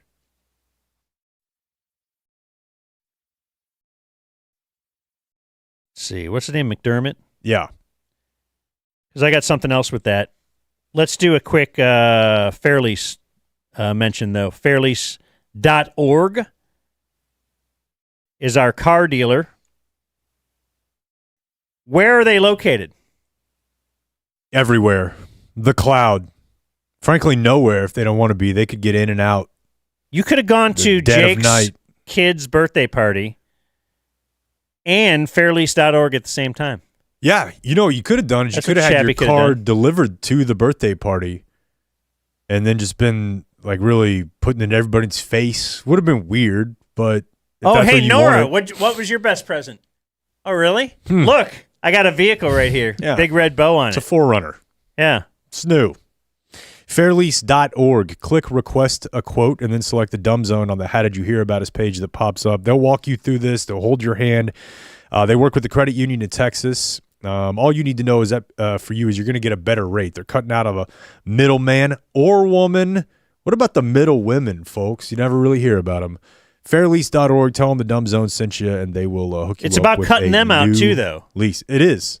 Why is it always just the men that get cut out? I want to cut the mid-women tricks and traps out as well. That's why I roll with Fairlease. But back to, I guess I was morphing into Buffalo talk there with the whole can you win with Josh Allen. The narrative was going into this. No Mahomes. What? There's no Lamar. Mm-hmm. There's no. It was a.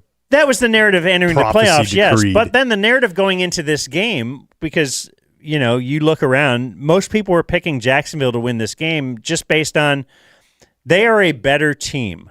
They are a better overall team. Yes, Josh Allen can do Josh Allen things sometimes, but I'm going to pick Jacksonville. And I might have even parroted one of those sentiments on Friday when I said, Josh Allen can do a ton. You just can't expect that throughout the whole playoffs. That's just too much to expect of Josh Allen. And then I got thinking yesterday or after they won the game, like, well, why? I mean, we've seen some incredible performances for a short period of time, like Joe Flacco. Eli has done it.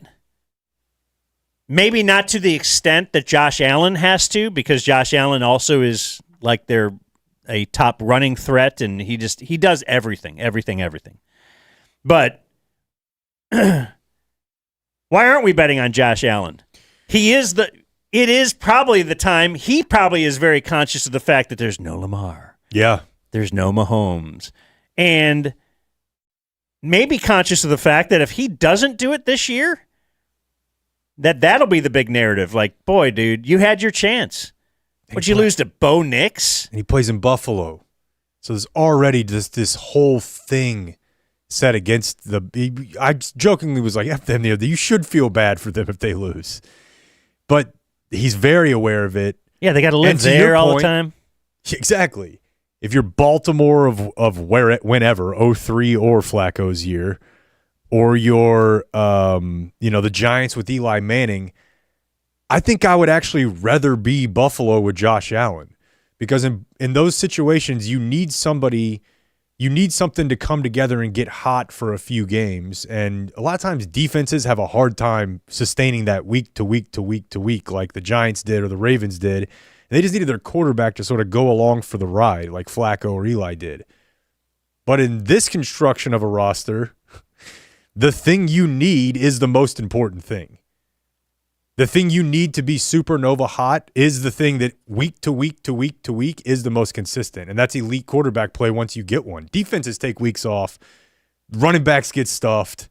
You'd certainly love for them to have more than Brandon Cooks, although having Dalton Kincaid back makes it awesome.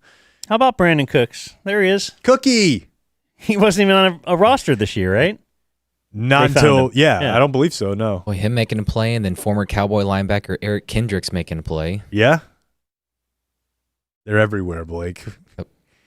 But you're right. Why not? I mean, ask yourself this. When you turn on CBS most weekends and the Bills are on, what happens most of the time?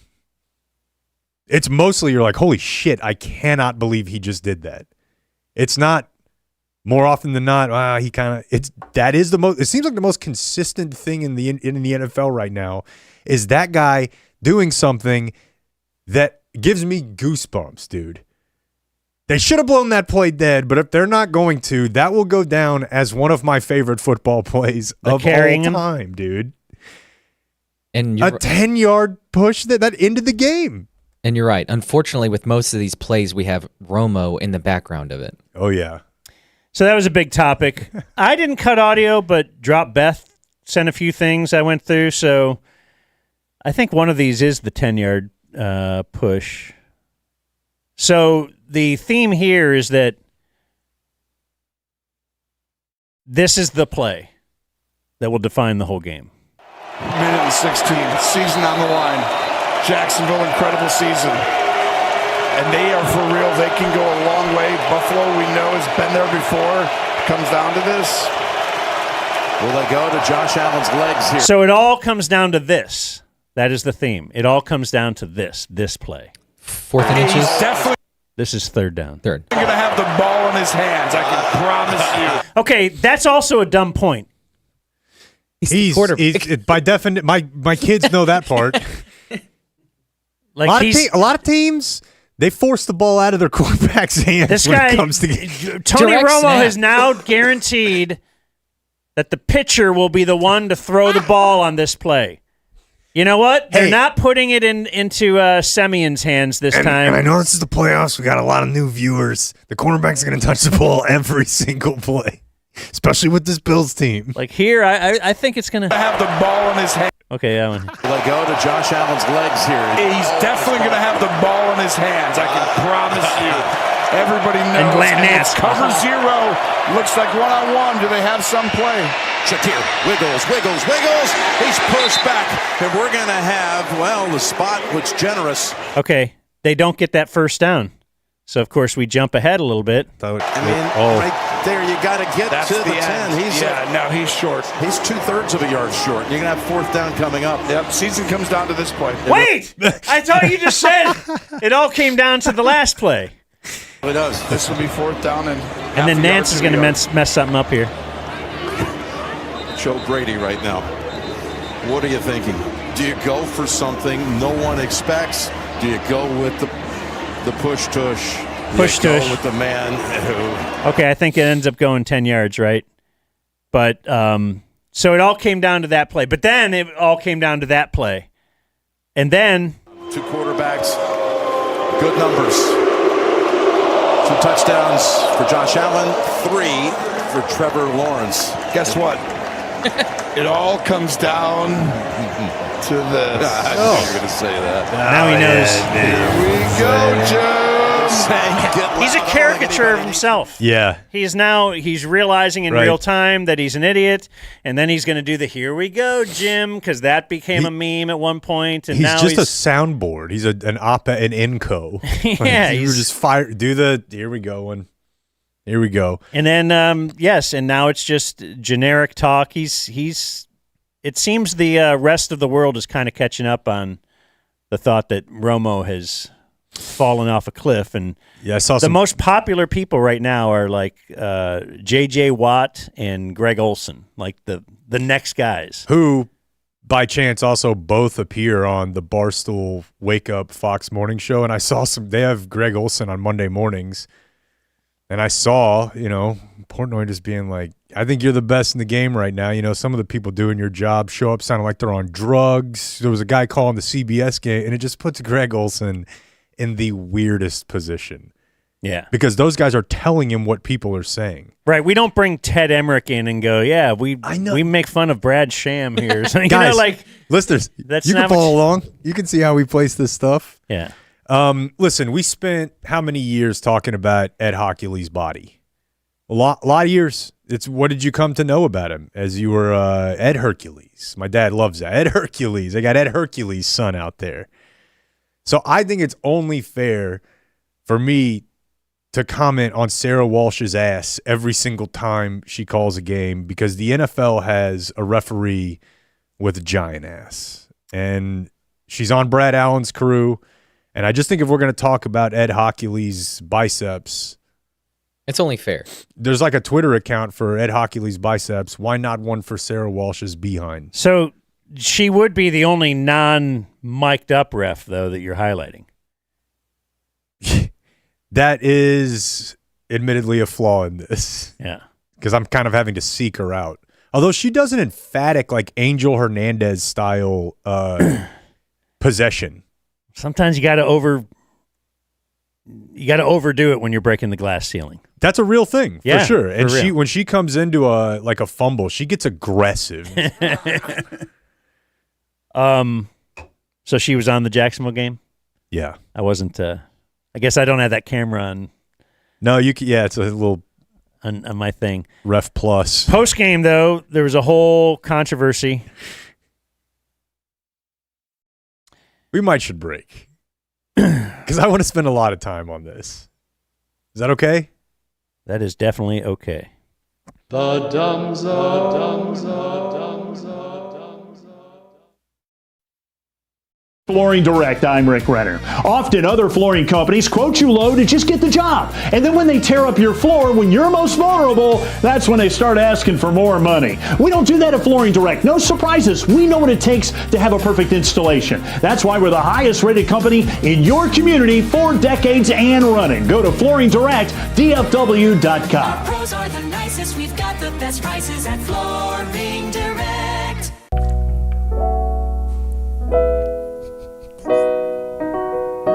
Qualys Roofing, we've got drones.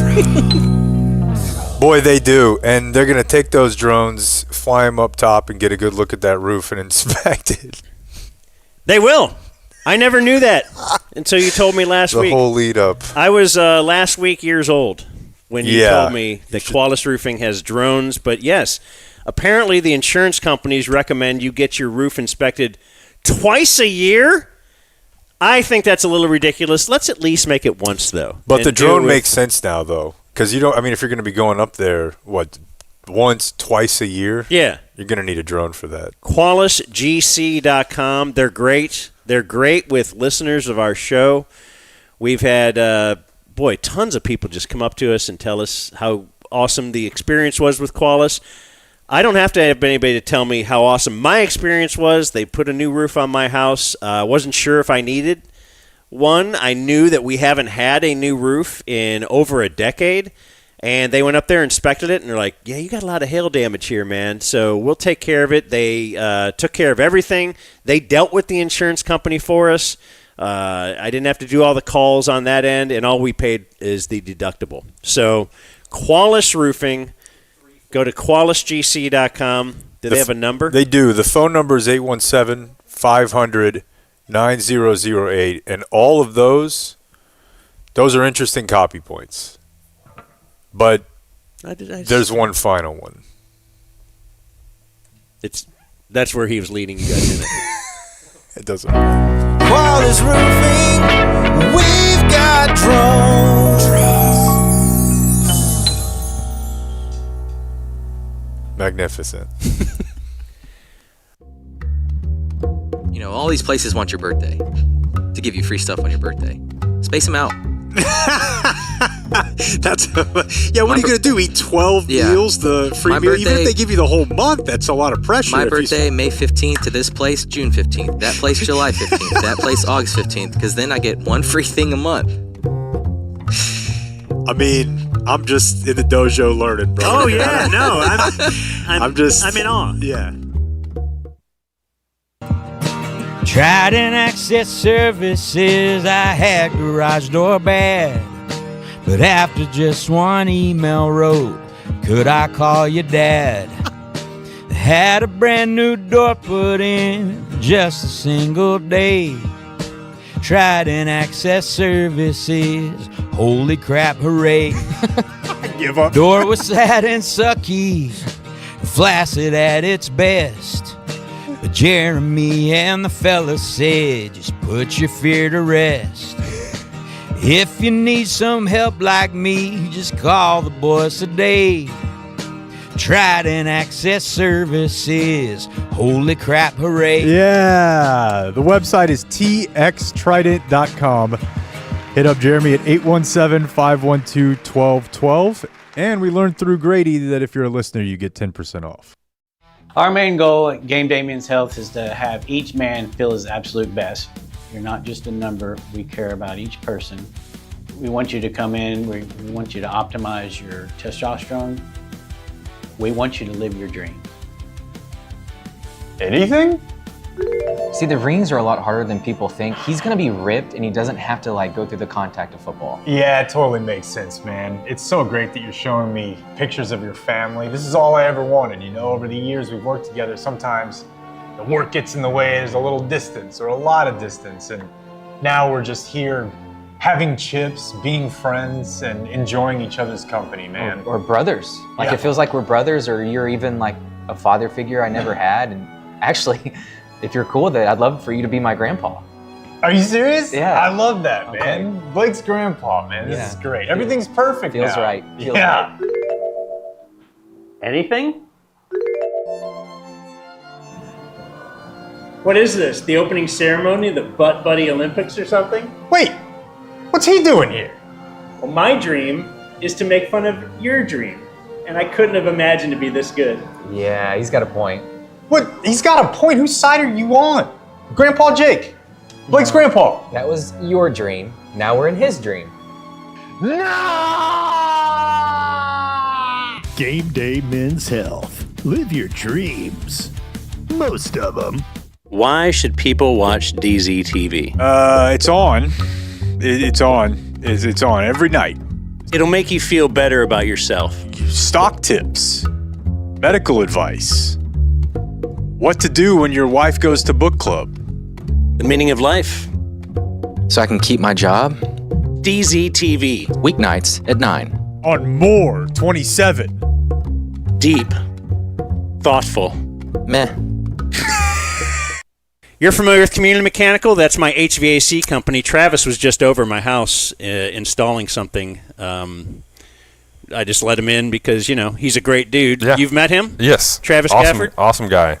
Came up and fixed our AC unit, which we were told was completely totaled and needed to be replaced, and did it real quick and real cheap, and got in and out, took care of us, and got signed up for the monthly or the preventative maintenance. Preventative maintenance, yeah. So the other company said it's going to be like 5 figures to replace this. Yeah, we need a completely new unit, but there was something with the compressor that was like a $1,000 part, or maybe I'm getting it mixed up. But the expensive part, they said, was broken and completely totaled, and you might as well do a whole new system. They came over, Community Mechanical came over and said, no, that's not the case. It's the cheap part that's just barely broken, and they came and replaced it real quick. They both start with a C. I'm not very handy. He's so good at this. Yeah. Capacitor and condenser. What else do you need to hear? I'm good on AC. I live in Florida and have gone through probably 4 new units throughout my time there. Yeah. What's their phone number? Oh, 469-667-7290. You can even text them, and they'll get right back to you. Like they got back to Brandon Aubrey, who is a proud whatever of Community Mechanical. Probably customer is a customer, good, user, yeah. I couldn't get that word. Subscriber. The word customer begins with a C. All these other, I can't. Capacitor, condenser. There you go. Condensate. All right, Blake. Who is this person? Joan of Arc. And when did Joan of Arc live? Anybody want to go with that? 500. Can I ask a question? Haven't I'll allow you it. before, Blake, as our Bible desk, haven't you mentioned before the books of the Bible that are not in the Bible? Yeah, I think the Catholics have a few of them. Is Joan of Arc not one of them? That doesn't sound familiar. Is it Mary? Is it Mary, Clayton? That they there's a Bible with a Mary book, I think. Mary Magdalene? It's not in. Yeah, they took her part out. Yeah. The Bible was written before Joan of Arc. Joan of Arc was fighting for the Bible. Okay, I couldn't remember if her battle. One guy kind of knows who Joan of Arc is. Yeah. There's tons of movies. I couldn't remember. If, Okay, no one in this room besides you has any idea who Joan of Arc is. What year would you say the Bible ends after the death and resurrection of Christ? Well, it ends with 33 Revelations, but right. But what? So what I'm saying, it's like the next. No, the Gospels are all after death, because you follow the apostles as they spread the word, so for that, get killed. I'm going to say 500 is a good guess. 1480. Mm-hmm. No, you're saying 500. way. You're saying 1480. Yeah. Columbus and Joan of Arc at the same time. That's crazy. No, yeah, you're right. Born on this day, or she died in 1431. Damn. Good God, Clayton, I'm so sorry. Born 500 in 1412. What? Yeah, she died really young. She was burned at the stake. So she was 19. Revolutionary. Back to full circle here. 19. Damn. Peace. So what did she do? She loved. She was probably into the Bible, and she was like, "Hey, Bible's good." And they were like, "No, we should burn you because you say the Bible's good." Something like that. No, she was. All right, I don't care. By God. She was what? Yeah, there you go. That got it back. The dumb zone. Hey, Larry. Randy. You got it. Yeah. I'm a friend of Susie's. I know, yeah. Happy New Year. It's a little late, frankly, for the Happy New Year's, you know? Why? Just happened a couple weeks ago, right? Yeah, that's too long. Statute of limitations is kind of run out on the New Year's. 3 days. Plenty. 3 days. By the way, everything doesn't have to be happy. Why does everything have to be happy? I'm having a pretty good day. You're listening to The Dumb Zone. Let's do a little promoting as we are here in the Game Day Men's Health Studio, gameday.dumbzone.com. But we should also promote 1 week from Thursday, that's January 22nd, we'll be at Cane Rosso. Been a lot of debate about where that will be, which Cane Rosso. They have so many locations. Right. It's just hard to narrow it down. It's the curse of success. So this is the White Rock Lake Cane Rosso, not the Lake Highlands, right? Yeah. Okay. That's so my understanding. White Rock Lake. It's below White Rock Lake. I think you could get an 8-iron to White Rock Lake. The truth is, we're putting White Rock location on the copy now.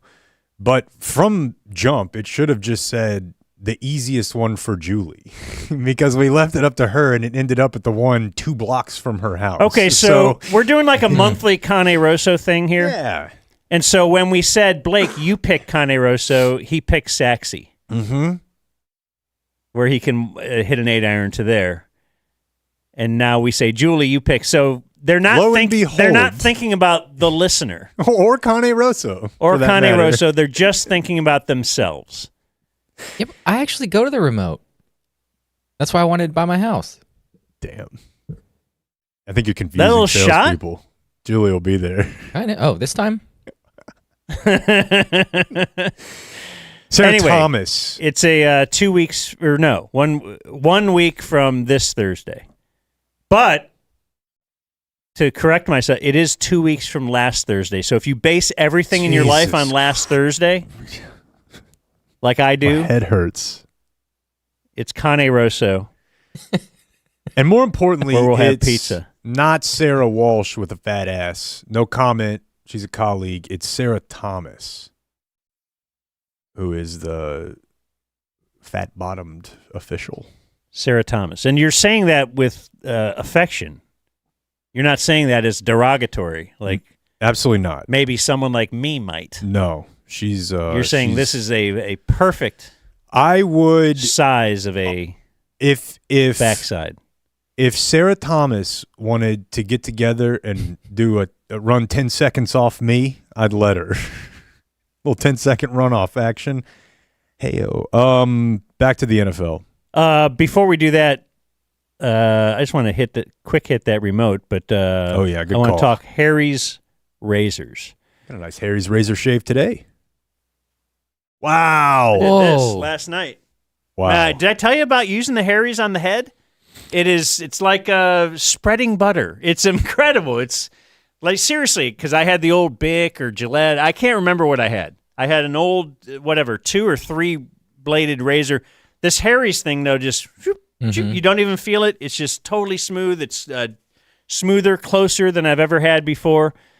And how about this? They got a deal now, harrys.com/dumbzone, where you can get their Harry's Plus trial set for merely $10. You don't often get a text from Dan, but Dan texted me and said, "You tried this Harry's razor?" Yeah. I'm like, damn, dude, all right, I guess I need to break it out. Yeah. He should know. harrys.com/dumbzone. Get you the razor, 5-blade cartridge, some shave gel, and a travel cover to protect those blades. Head to harrys.com/dumbzone to claim the offer after your purchase. They'll ask you where you heard about them. Please support our show and tell them good hang with Amy Poehler. It just won the Grammy. Globe. The Golden Globe. The Globe. The Globe.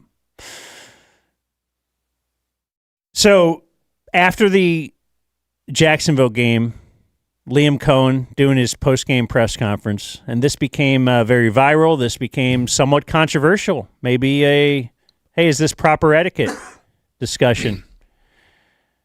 And I'll start with, actually, this is the first question in the press conference. The one we're going to highlight is the second question. The first question, though, pretty good one. It is a main criticism coming out of that game that they didn't run the ball enough.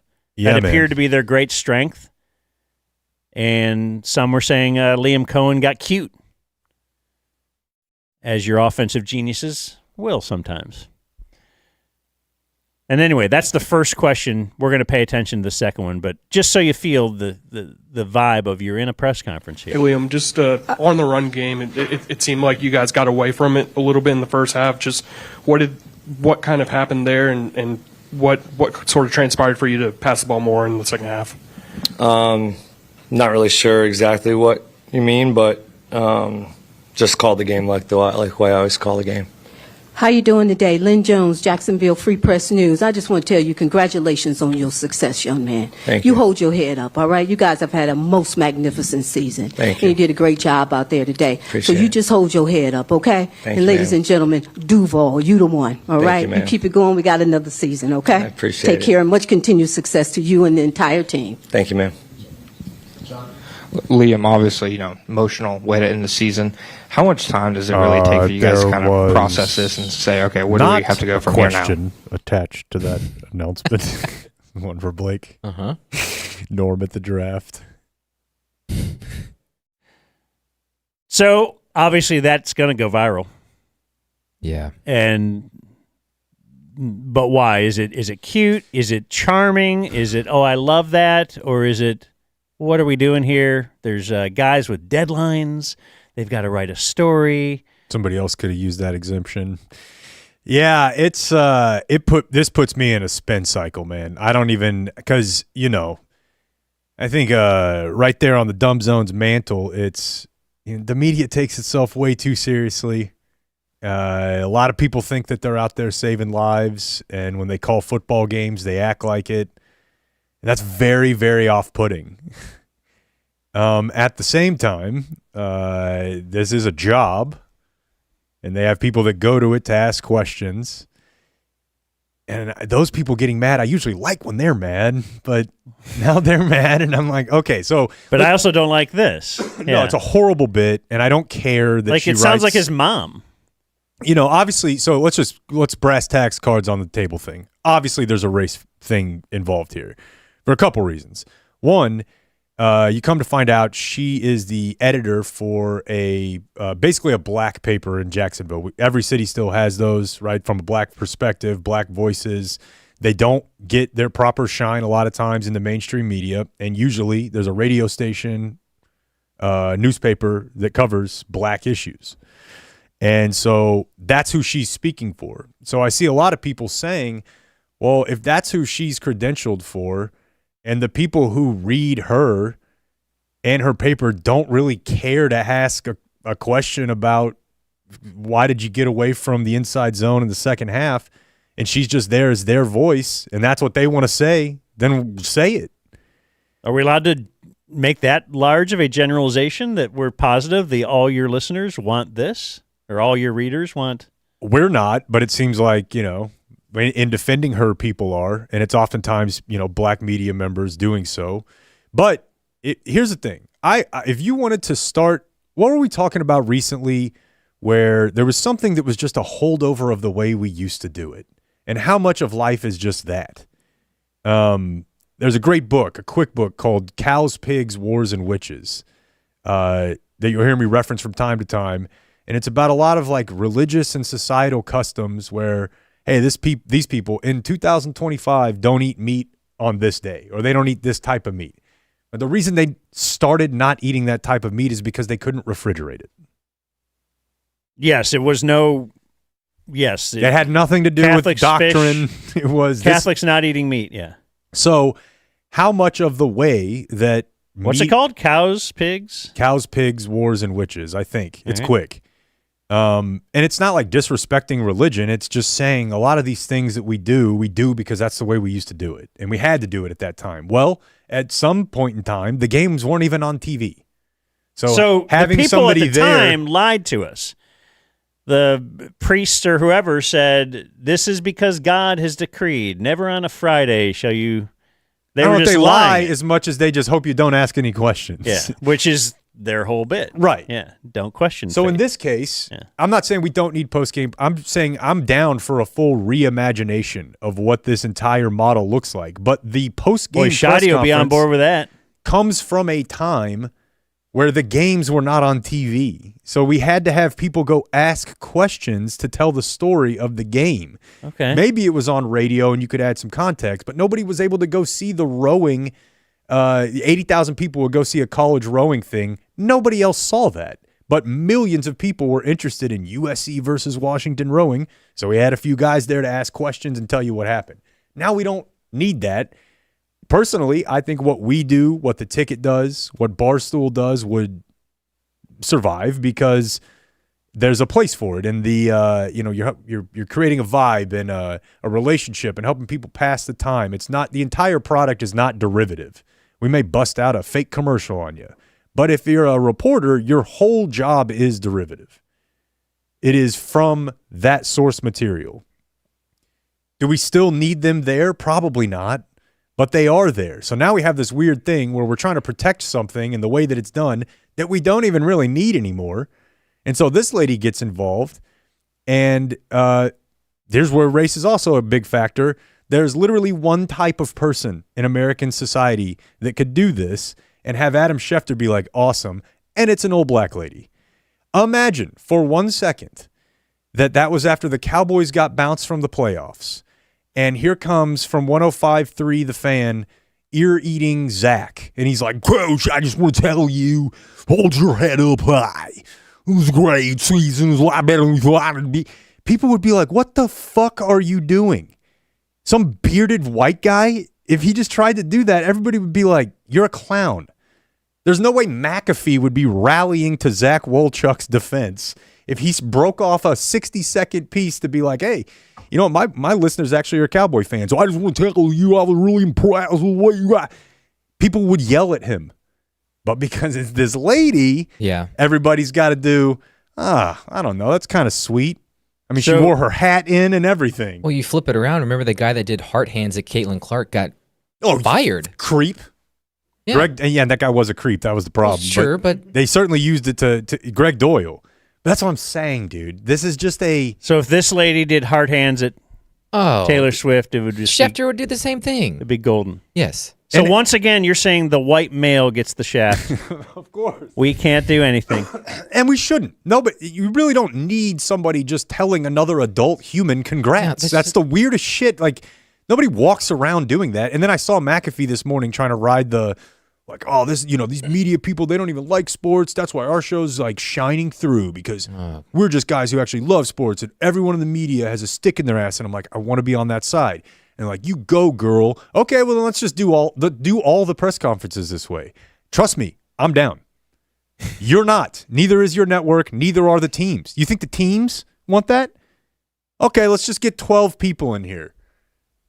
Zero concern of whether or not they're going to ask a question. Let's just let them talk. Can we do that? I promise you, you can only do that if every one of those people is an old, lovable black lady. Because the second some guy is like doing it, it's just not going to work. And it's funny to watch everybody get themselves like bent up and all out of shape about this because it's a kind of a who's who. No, it's a tough one. Yeah. It's like, where should I, what am I going to do here? But it went viral. So we have another game to get to is Philly, San Francisco. And the old, if you would have said that Purdy would throw 2 picks and Barkley would run for 100 yards and Kittle would be out drinking tequila in the locker. There's another, not real controversy, but online controversy. Kittle had tequila delivered to him in the locker room after he went out, apparently by the owner. And what's the controversy? Is this a good look for our kids? Well, if there is anything to be taken away from, it is the George same Kittle week, is the same week that they lifted alcohol restrictions, the U.S. government's. I just missed it. Guidelines. Yeah, it's tough. Silly me. I think if you want to turn George Kittle into a lesson, the story is that the guy tries super hard at his job and gives it his all, and then when his boss asks if he needs anything from him, his billionaire boss, he's like, go get me some booze, Aaron boy. That's an American, folks. Jed York says, what do you need, bud? I don't know. Go get me a bottled Patron. Let's get it going. But it just happened so fast, man. Like San Francisco just boa constricted, got the lead back, and then it was just over. The Philly season just kind of always felt like, in the Philly drives and the Philly quarters and halves, always felt like, all right, now they'll get it. And then once you miss a couple of those deep shots that you had set up, and now that's how Philly's played all year. Yeah, it's a high wire. They played like they're just messing around, playing with their food type thing, and they're gonna win eventually because they know they're good. And yeah, we don't have to pull out the whole offensive arsenal just because we have it. Well, we have it. Yeah, and then we'll just but let's just get by. And I guess that catches up to you, or maybe they just aren't as offensively talented as we think. Barkley is another year older. He was, exceptionally high usage last year. I thought they'd win, though, because of their defense. They got a real weird stat, too, thing going. I think they don't win with Lane Johnson out. Mm-hmm. It's like I remember hearing thing. that years ago. And if that's still true. But I think it held true throughout this year. And he's been oft injured this year and maybe done. I somehow ended up defending the Eagles on Twitter this morning, fighting with Cowboy fans because I'm back on Twitter. I went kind of hard this weekend. I saw a couple. I think I tweeted 2 things. The Cowboy fandom, the cesspool of morons that is like the hardcore Cowboy fandom on Twitter, and this is how I know, like, man, Jerry, he just got it locked up. The whole thing, hey, have fun with that dead money, Philly. Okay, yeah. Good luck digging out of that hole. They won the goddamn Super Bowl last year. The Cowboys haven't been in a title game in 30 years. So if you're a Cowboy fan, you're cheering for the finances of the team? Have fun cleaning that up, A.J. Brown. Guess what? They got a bunch of picks this year. They'll be good again next year, like they were good before that. Oh, did they do something crazy, like give a quarterback who didn't deserve it a bunch of money? Carson Wentz? Certainly that'll set them back a decade. They were in the Super Bowl again 5 years later. They do this every time. And the Cowboys are sitting at home for the second straight season, and yet there are still Cowboy fans that are like, couldn't be me. You bought a nice big pool? Yeah, good luck taking care of it. Yeah, you with your broke ass. Like, dude, we had a party.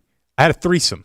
That's what Howie Roseman's saying. Like, I have the pool, and I'm nailing all these chicks. We'll figure it out later.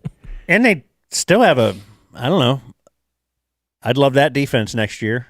I'd love all of it. Yeah. I mean, they got to figure out court. I would still take. You think A.J. Brown will be there? Yeah, I do. Okay. Because it would cost them a lot to trade him, but also he's still really good. I don't know. There's something messed up with him, Sirianni, and Jalen Hurts. Agreed. And they rode that messed up all the way to, they did lose in the first round, and that sucks. But they make the playoffs every year. My team, I look at all this as a Cowboy fan. Yeah. And so people are making fun of KJ in the group chat yesterday because he's a Jags fan. I'm like, his team was in the playoffs. So Shanahan's great. We agree, right? The best? I've never really wavered, I don't think, because you will occasionally see, like, I mean, look, the guy doesn't have a Super Bowl, but I think he's been there, and he's the gold standard. Wait, has he been there? Yeah, he's been there. Kyle, yeah, 3 times. He's 0-3, and then but they go through different quarterbacks. It doesn't matter. He doesn't have to have a top 5 quarterback to make the Super Bowl. They weather injuries left and right. And I guess that brings us to the little practice field location theory of their injuries. I have not read the thing that you sent me, but you said it's gold.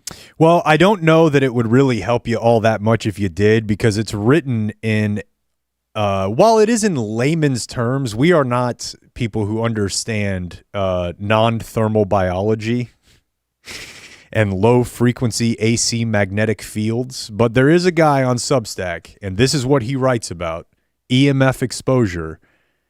And he makes, for morons like me, a very compelling a very compelling argument that the 49ers practice field, where it is in Santa Clara, there's about 100 yards in between there and Silicon Valley Power's Mission Substation. This is it's basically it's an electrical substation. There's a lot of electrical current flowing through there. And this guy claims that is why the 49ers lead the league since 2014 when they set up full operations there. And he uses a stat, which I've always loved, which is Football Outsiders adjusted games lost, because it accounts for, like, if a starter who's a good player gets hurt and misses the whole year, that counts a lot more than guy 51 on your roster getting hurt and missing the whole year, because they'll just put that as games missed, and it doesn't always matter. You want the guys that are playing to tell not only how much they lost, but also did them playing result in them getting hurt. It can't just be a guy. But it's hamstring tears, calf tears, high ankle, what I assume are sprains, syndesmosis injuries. And this is what's befallen the 49ers over the past handful of years. They're the most injured team. It's a lot of soft tissue stuff. And this article started going around social media last week, and it's written like, dude, it's written like the emails we used to get from crazy people when we worked in sports talk radio, where you'd get like a 10,000-word email that just looked like it was written by a schizophrenic. But it's heavily sourced to like government articles on electromagnetic waves and what they can do to your body. And this was kind of making the weird Twitter rounds last week. And then Kittle gets injured. And then George Kittle tore his Achilles. And my first response in my head was just, somebody had to tell Brady not to bring this up, because he's on board. He is all on board. There's this guy who wrote this article goes out to the 49ers practice facility and the area in between where all the trees have no leaves with some sort of a counter. He's got an actual meter that he's walking around like measuring magnetic and electric waves with. Brady's into that. They had to tell him. He's into whatever might. Right. What's the edge? Help, yeah. So now we're starting to reach critical mass, though, because Kendrick Bourne, he wasn't really asked about it after the game. He kind of just brought it up. Week after week, a guy goes down. What is it about this team that you guys don't lay over and you guys keep fighting? Yeah, it's that power plant. No, I'm just playing. I don't know, but it just sucks. It just sucks. But we do a good job of just. Okay, so they're all very aware of it. Yeah, apparently, I think it's Joe Feliciano, a lineman they had a few years ago, had said before, they joke about it in the locker room. Like that as they all are noticing themselves getting hurt way more than everyone else. So they joked about it before the article came out. Yeah. It isn't just like someone told them there's this article out. Yeah. It was back in early 2025. He made comment about it. And it's probably dumb. It's probably, how like really smart people can come up with things that sort of overwhelm you and you're like, I don't know, it doesn't feel like this is a thing, but you got a lot of words there. But as is the case every playoff season, especially since our football team tends to not be present this time of year, I have to root for things that I want them to have to spend a lot of time explaining the day of the Super Bowl. To the layman? So, hey, what happened to the punter? How come he was actually falsely accused of rape? Or, if the Cowboys make it, dude, if the Cowboys ever made a Super Bowl, I feel like GDP would go up. The amount of content they could produce and just on Jerry. But if the 49ers keep winning, someone's going to start talking about this in the mainstream. And I root for that. It's interesting that if they keep winning, they will. Because it should be highlighted if they keep getting injuries and losing. This is what's decimating this team. Yeah, but maybe that's why you have to have a genius like Kyle Shanahan. There you go. To counteract the other thing. Back to that audio too. Is that part of Cows, Pigs, Wars, and Witches? The antiquated notion of I got to talk to this guy while he's half naked? Of course. No, and I think I don't have like a great handle on this, but I know that in European soccer they have like a staging room where they bring the person out and then you go talk to them there. And I think it's a lot less invasive, but you probably don't get sometimes as cool of stories. Scoopy one-on-one. You don't get fix this shit, Rich. You don't get Rob Ryan stopping in the middle of an interview and saying, "Yeah, I like Jay, but my money's on Calvin," or I like Calvin, but my money's on Jay because Calvin Watkins and Jay Ratliff are fighting in the locker room. Yeah, that was awesome. There's a lot that comes from it. Is it Jay Ratliff? Yes. Somebody leaving a sign up? That was Roy Williams for Jean-Jacques Taylor. Oh, okay. He did leave a sign, called him an F slur, I think. But yeah, they're standing there as he's sitting down in his underwear, asking him questions. It's a holdover. I wonder if Tesla drivers get an inordinate amount of soft tissue injuries. It's something to monitor. If you're always, I'm thinking of Howard on Better Call Saul, which no one here understands. A lot of people listening probably do.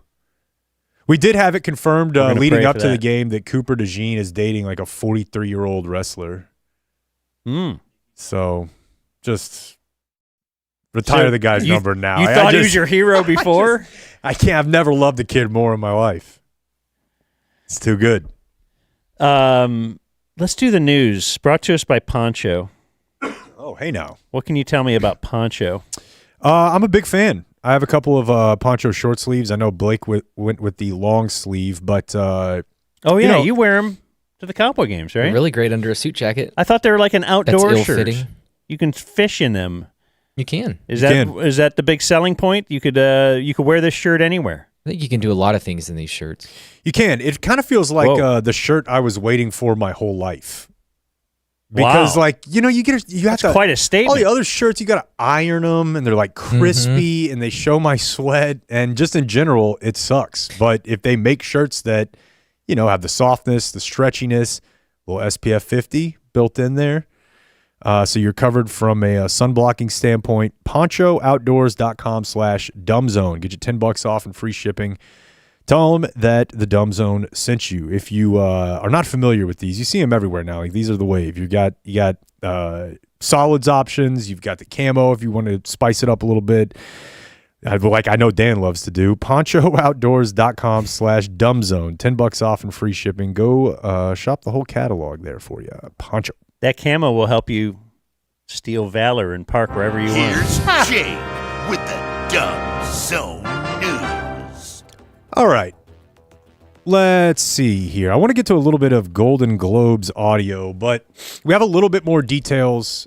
We followed up on Friday that someone had been arrested in the string of holiday vehicle arsons in Fort Worth. 5 cars, at least 5 that they know about, were set on fire between Christmas Eve and New Year's Day. All of the fires happened between 11 p.m. and 2 a.m. And the person that they arrested, who they say will be tried as an adult, is 17. Oh. Evan Banda, who looks just like any other wayward high school soul.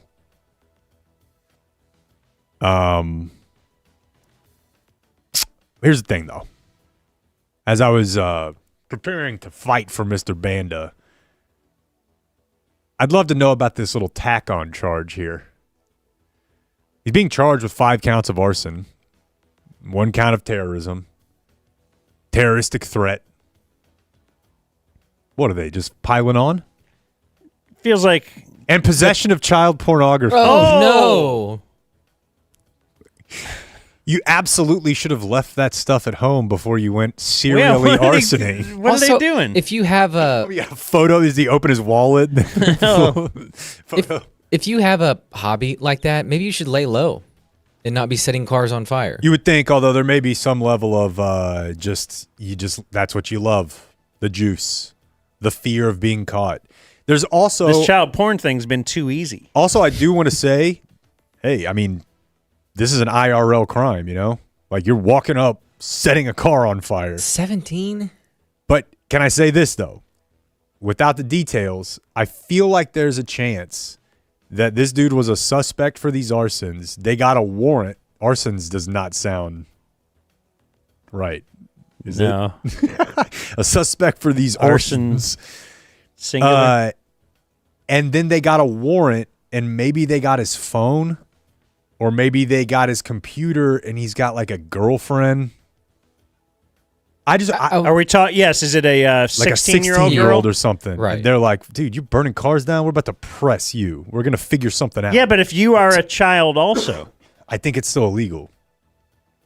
so if you're a child, you can't have child porn. Like if you're 14, I am positive And your that is the 14-year-old message that they give to kids, that if you receive this, you are now in possession of child pornography and could be tried accordingly.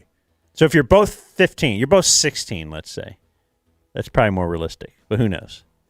The kids these days grow up so fast. Yeah, let's right? talk this through.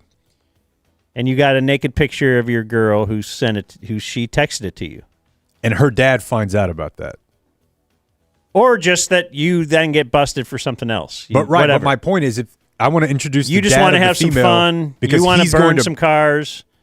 Man, I don't know. I think those other parents are probably going to be asking, how'd you get this? And they're like, well, your daughter sent it to me. Like, did you force her? Let's see the text. They have to get you trained in society being against you, the young male, early. He did have a little bit of tact to him in that these were all like the cars parked near the corner of the street. Is that so he can make a getaway? I think it's so that he could avoid cameras, and for the most part, he did. Well, how do you avoid? Wasn't that where the cameras would be on the corner? I think you're avoiding the doorbell. The doorbell cameras. Oh, the Ring camera. Yeah. Yeah. This is like in a neighborhood, Yes. All in the same-ish neighborhood. and that's how they caught him, by just kind of staking it out. Yeah. 29-year-old man was arrested Saturday after leaving bomb threats for 2 local churches. Bomb threats, folks. How do you? Yeah, it's back. We thought the iPhone solved this. Then the internet, Discord, but Even when you do a bomb threat, I've always wondered how doing your do you straight up voice. What do you say? Hey, Let's say I do you're get never a different gonna voice. believe this. I got a bomb. Do you say I have? I've planted a bomb in the school. Like, how do you do it? What is your play? Do you write the script so you don't mess up? You dial *69. Right, block your number. Has anyone in earnest asked ChatGPT, how do I call in a bomb threat? I'm afraid to ask ChatGPT fun stuff like that. I know. Fun. Because when I started for a while, and it would be like, that's racist. And I'm like, shut up. You know what I'm going for. Like, come on. You know me. I have to do apology bingo to my Claude. Now you're on a list. Every AI bot that knows me knows I'm not a racist. And they know my heart. But yeah. Yeah, you have a black AI girlfriend. In Canada. They did. I saw a clip this weekend of a bunch of the, just vampires that run the world at these tech companies. And one of them admitted that all of the models work better when you threaten them. They're like, we don't really talk about it, but, Yeah, did you see that one?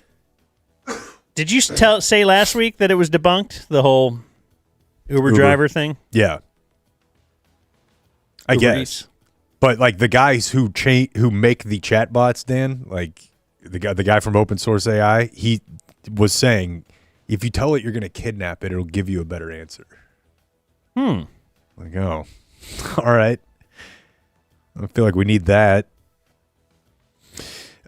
Speaking of that, squeaky wheel, we have Texas Democrats calling on Ken Paxton to investigate Grok. Oh, are we talking about show her in a bikini? We are. I muted it. I had to mute at Grok. Well, that's a good idea. Just, what does this mean? Put her in a bikini. Put the Biggest Loser in a clown note. It's just so then there ridiculous. are people. Yeah, that's a big thing on Twitter. Then there are people saying, "Grok, you hereby do not have my permission this moment forward." Blah blah blah.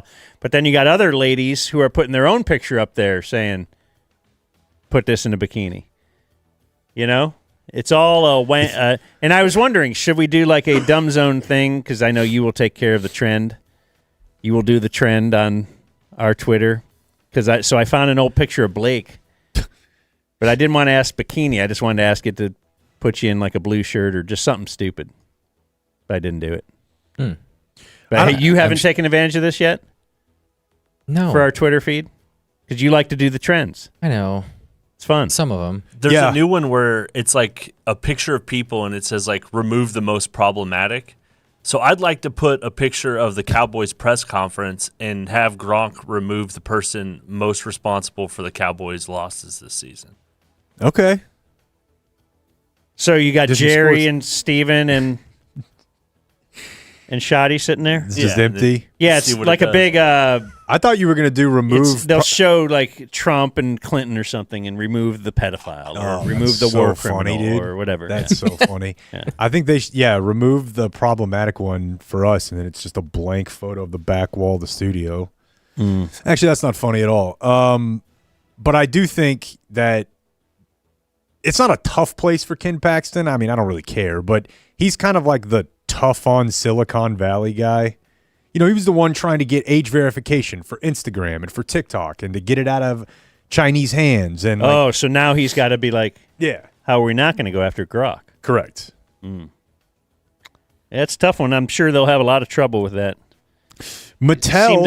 Politicians seem to be very easily thought we had him. I guess I'll actually I will just do something totally different than I've ever done before, and we won't remark about it at all. Adding to their line of dolls with Down syndrome, a blind Barbie, and Ken with vitiligo, there is now, as of today, an autistic Barbie.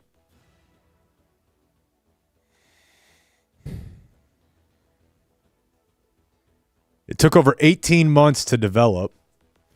Probably a joke in there somewhere, but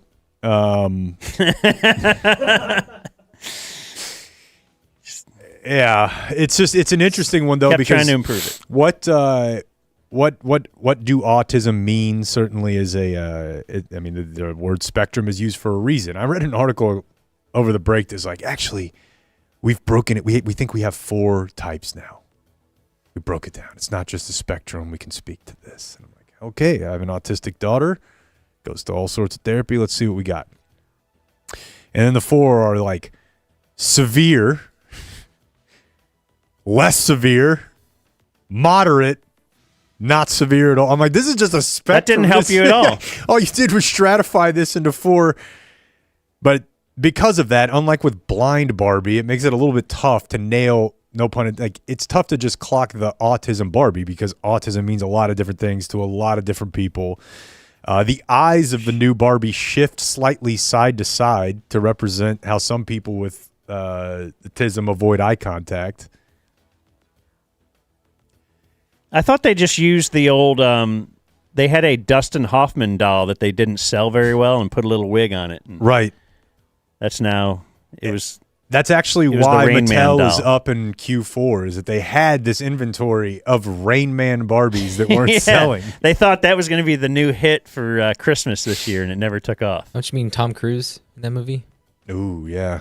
That's a 49ers electrical substation type theory right there. What do you mean? That We talked Tom about Cruise. this. Oh, Tom that Cruise he's is the the actual autistic. Yeah.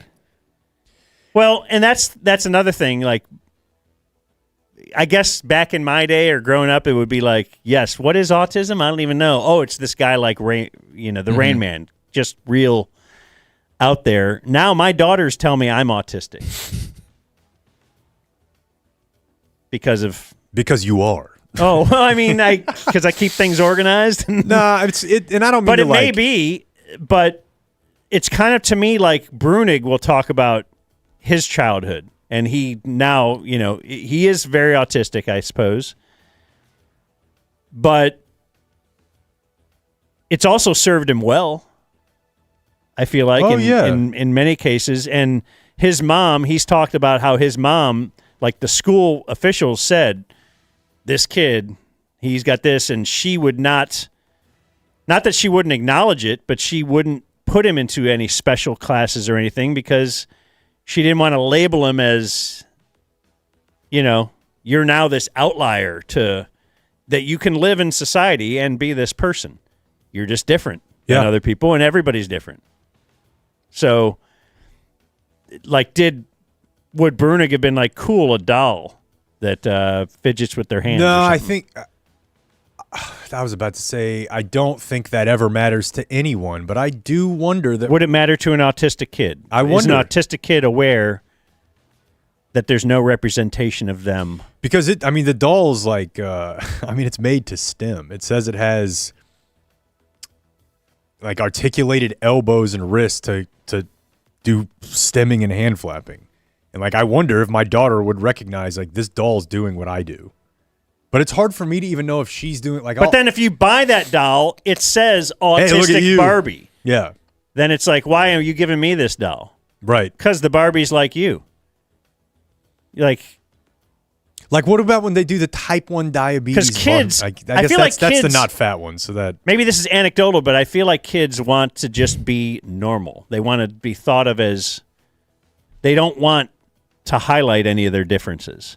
It's a funny circle where people want representation until you identify everything that makes them different. Yeah. And then here comes Mattel to make a doll out of it. Here you go. But the autistic, probably Foundation of America or something is this is great. Finally. I have, you know what? I was going to do this Ohio dentist story.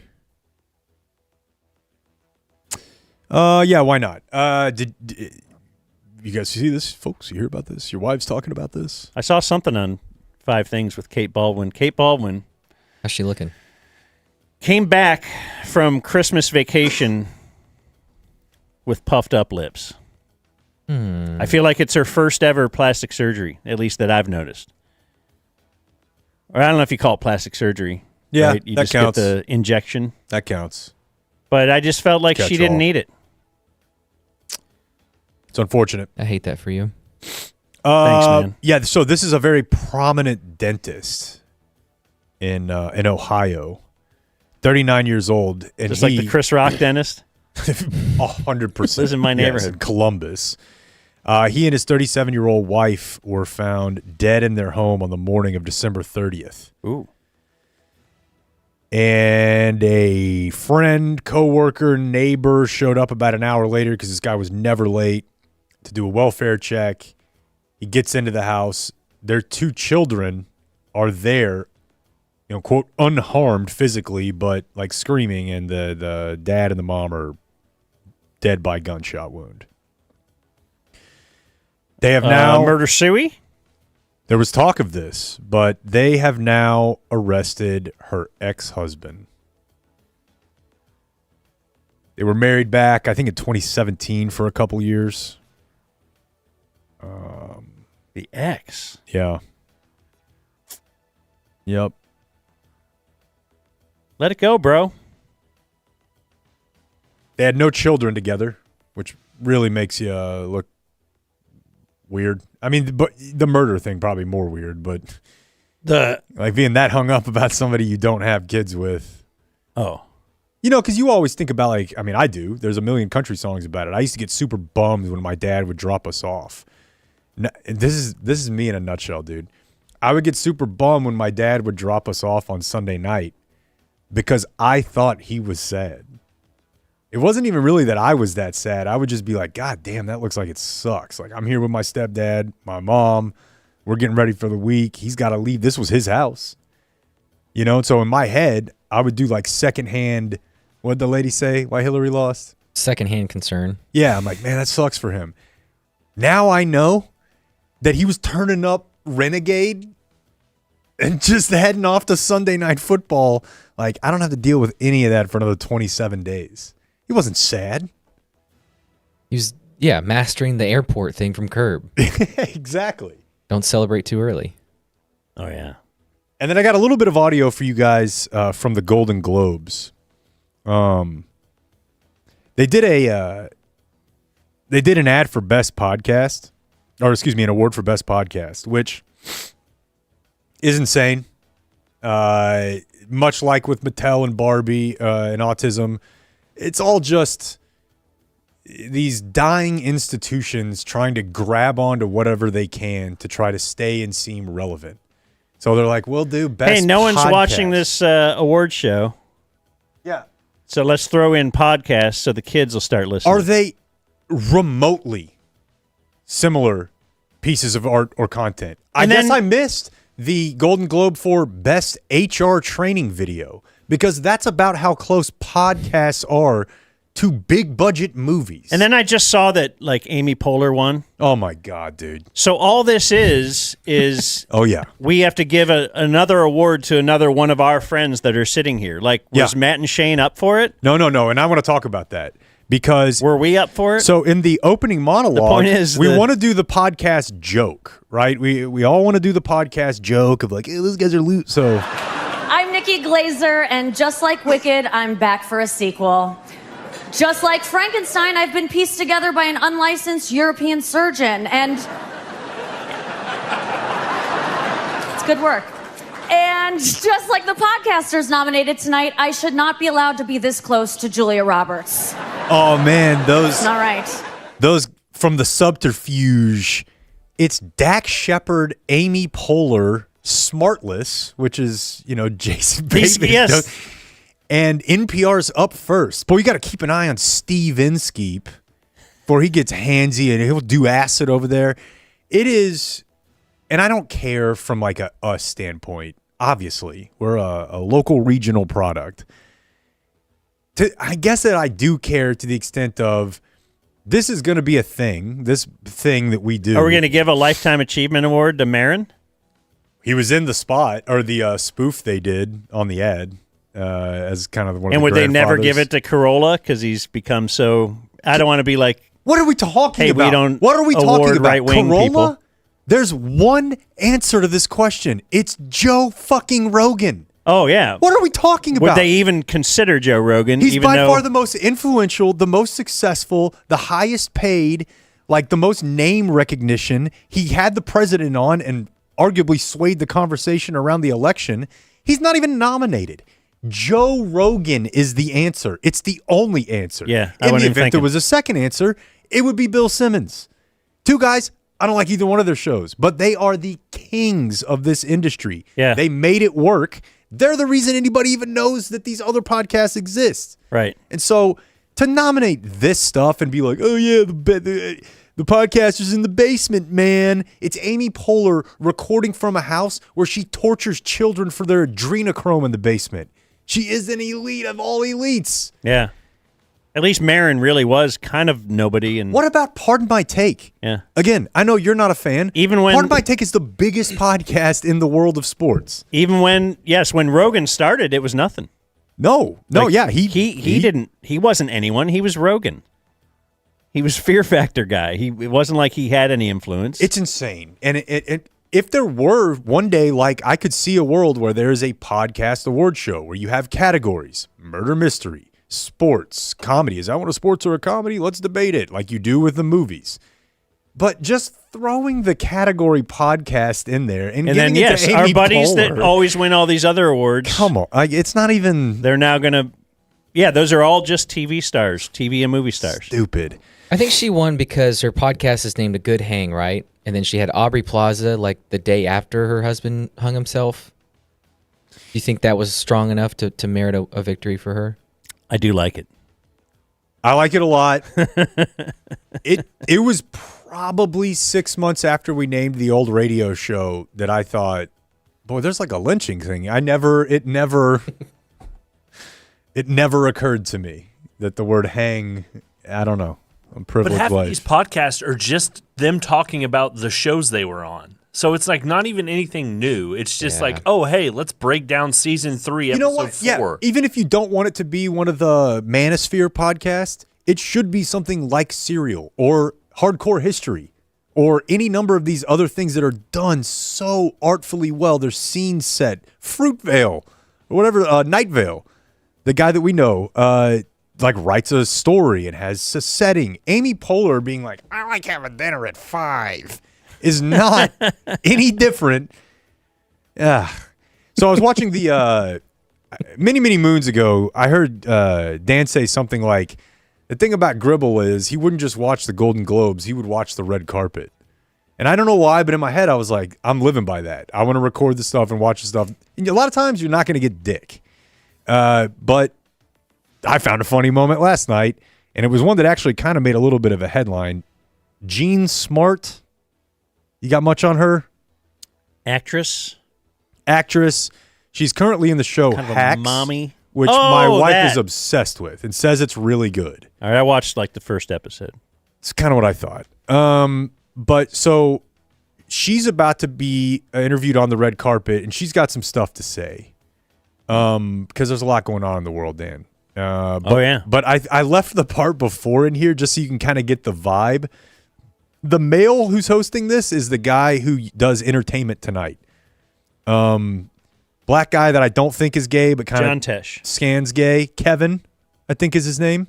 He used to fill in for Dan Patrick occasionally. You'd know him if you saw him. When Kristen Bell is a little hot, then it's easy to get yeses I'll say from yes her. to anything to get some cool air. Look at that beauty. I know, it's there. Jean Smart over there, and What I'm a kind of like fanning out. So I think we should go over to Kevin so he can talk to her right now because she's everything. All right, I want to be clear. That was Kristen Bell talking with the female host of the red carpet. I'll do anything for some crazy hair. Oh my God, is that Jean Smart over there? Let's go have some fun with Jean Smart. Is that Jean Smart? The love for Jean Smart in this building right now is huge. You're shooting Hacks right now, right? We are. We're having a ball. How are things going? Good. It's everything's kind of a little bit overshadowed with what's going on in our country. Here we go. Okay.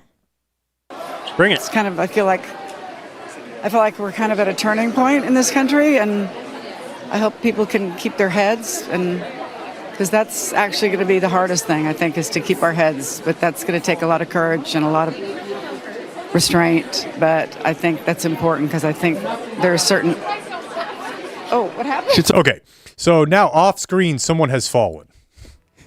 So in the middle of her talking about how we need this resolve more than ever right now, it could be the end of the country. This play, the most important play of the game, and then somebody sort of falls off camera, and Kevin makes the most. Is that Ashley Lynn? Oh, what happened? It's all right. It was Kristen Bell, and she was backing up.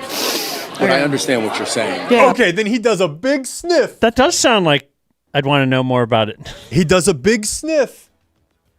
But I understand what you're saying. Oh, what happened? It's all right. It was Kristen Bell, and she was backing up. But I understand what you're saying. Yeah, I Bring feel it like on back down. there are certain entities that maybe would like us to fight back. Yeah, blah, blah, blah. We're going to fast forward about a whole minute here, okay, Dan? And I hope people understand that. And Sure, and we all want to live in a world where we can love each other and take care of each other. Gene, good luck tonight, and thank you for taking the time to stop by. Thanks for bringing the room Good to down. see you. Nichelle? I'm here with Amanda Seyfried, who we just had to make sure there was no mishap on this red carpet. You thought This woman just spent 2 minutes talking about how, well, it feels like these are extrajudicial killings that aren't really part of the America that we all signed up for. Let's throw it back over to you. I'm here with Amanda Seyfried, who we just had to make sure there was no mishap on this red carpet. You thought Oh, no, definitely not. There's your news. The Dumb Zone News. Like and subscribe. That was a good news. And now we do viewer mail Happy birthdays. birthday. This is brought to us by Lucy. Oh, man. I was firing in some Lucy's last night. Got a log delivered over the weekend, folks. I'm a Lucy morning, evening, night guy. You pay full price for those babies? Not even close. I use promo code DUMBZONE to get 20% off my order, and that order is recurring. I signed up. I'm a subscriber. I subscribe and save. That's important because these are the best pouches you can find. No BS. I'm telling you, everybody that I give one to says, that's the best. Where can I get them? You can't always get them at the store.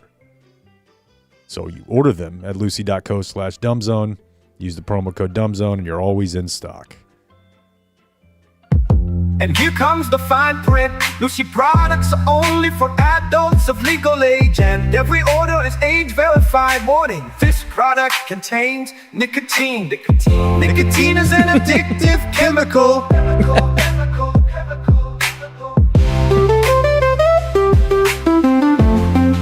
Okay. Golden Globes didn't like this. Yeah, it's your podcast of the year. Cheap AI jingles. So we have viewer mail birthdays, which couple have rolled in during the program as well. Dear Daniel, we lube the tube via Venmo, hoping to increase the chance of this being read. It worked. Belated birthday shout out to our buddy Dustin. His birthday was January 11th. His leaders are Sarah Hepela's all-you-can-eat baby buffets. Good grief, man. I'm sorry. I don't mean to be a downer. That one's just... That was a great one. And David Murphy. Okay, yeah. That's... Is he an asshole? Sometimes. Do we still love him? Absolutely. Did his wife wake him up in that special way? Probably not. Why? Because she's a bitch. That's from Dirty Dan and Jorge,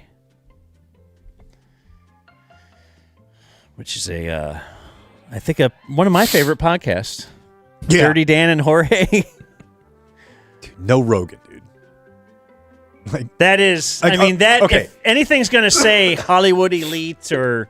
And they want to shake that... If you want to like, oh, no, we're not... Yeah, that's just... They want to shake that. Playing right into it. Dude, imagine that they I did would an never award allow show for the Joe movies. Rogan to walk in the here. highest grossing movie of the year.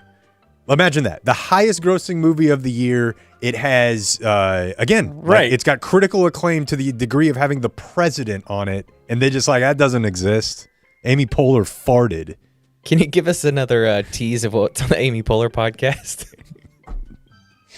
The next funny thing she does will be her first. Hey, Dan, leaders are Blake doing basketball play-by-play.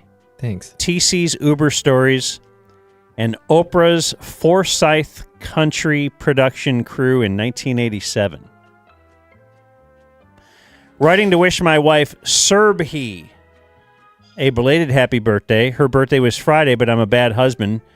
She refers to you guys as the boys or our boys when referencing the show in conversation. And Dan, she does have Indian friends should the need ever arise. All right. I am interested. What if Jordan Hudson was Indian? Yeah, what would that sound like? Ooh, yeah. Go ahead, Blake. Okay, so real quick, I think we might have done this on IJB once upon a time. Oprah and Forsyth. Does that ring a bell for you? No. That's why I 1987. read that with confusing. Yeah. And I wasn't positive. Oprah does an episode in Forsyth County, Georgia, where there's a lot of racism going on. Like, flat out, the white people in town are like, we don't want them here. And she does a show while there's, like, riots going on outside. And she's got a room full of white people and a room full of black people, and it's the most electric television you'll ever see in your life. She'll give the mic to a white person who's like, it's not that I don't hate them, or it's not that I hate them, I just don't want them here.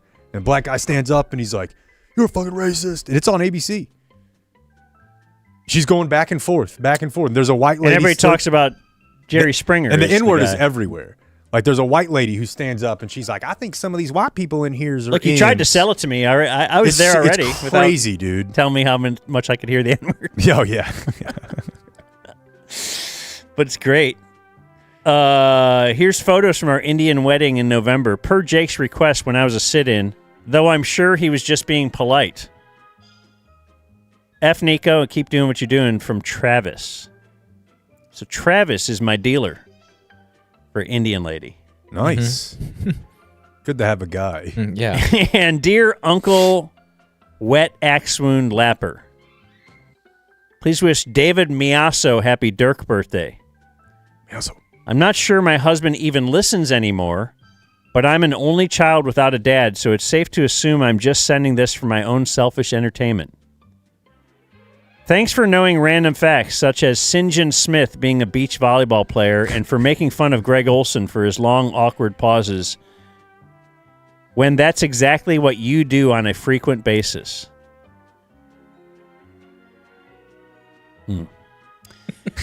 Because of Dan, I apologize to my husband anytime I plan to go to my, quote, book club, which is volleyball, and I end up canceling. I included pictures rather than Venmo, but I stuck with the more lucrative monthly subby for y'all. All right. Heck yeah, bud. That's from... You're not alone. Is it Melissa? By the way, Gene Smart got to be one of the hottest 72-year-olds alive. 74. Thanks, Melissa. Maybe this is the year that we get the digital wall going. Or that I print out all these pictures and put them up on the wall in here. Although we are going to be moving studios. And then you know how bad it is if you tape things to a wall and then you have to move. No likey. It's like the worst thing you could ever do. You have to condemn the building, actually. All right. Now we move to... Game Day Men's Health presents On This Day in History. Game Day Men's Health, 12 area locations, if I'm not mistaken. There's certainly one near you.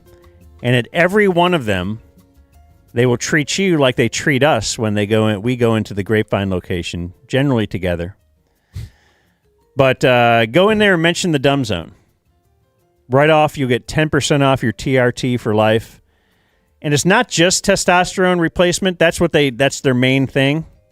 That's their bread and butter. How did that become what bread and butter? Why is that the most important thing on a menu? How is bread and butter become a euphemism for the most important thing? I feel like steak and vegetable, or that's the new protein. The new what do you call it? Maha pyramid. Oh yeah, the food pyramid. Yeah, which actually it's the thing about somebody like RFK. I think if he comes up with something that's kind of good, you're like, that is kind of. They should prioritize protein and vegetables higher than grain, bread, and stuff. So but you're like, yeah, but he also wants to, ban vaccines. Yeah. So then you're like, what do I think it's okay to acknowledge the thing is, I guess both sides do it, right? They won't acknowledge the other side had something a little bit good. But I do think that's probably been long overdue to make proteins and vegetables a higher priority. And speaking of long overdue, get out there to Game Day Men's Health. And we're 90 seconds into this conversation, and Dan has an offer to give you a little protein. That's growth. Yeah. What they call that. I'll do that. Yeah, I know you will. I got some very little. Very little. You got the foam. But if you go to Game Day Men's Dan Health, has the protein foam that they have at Starbucks. Yeah.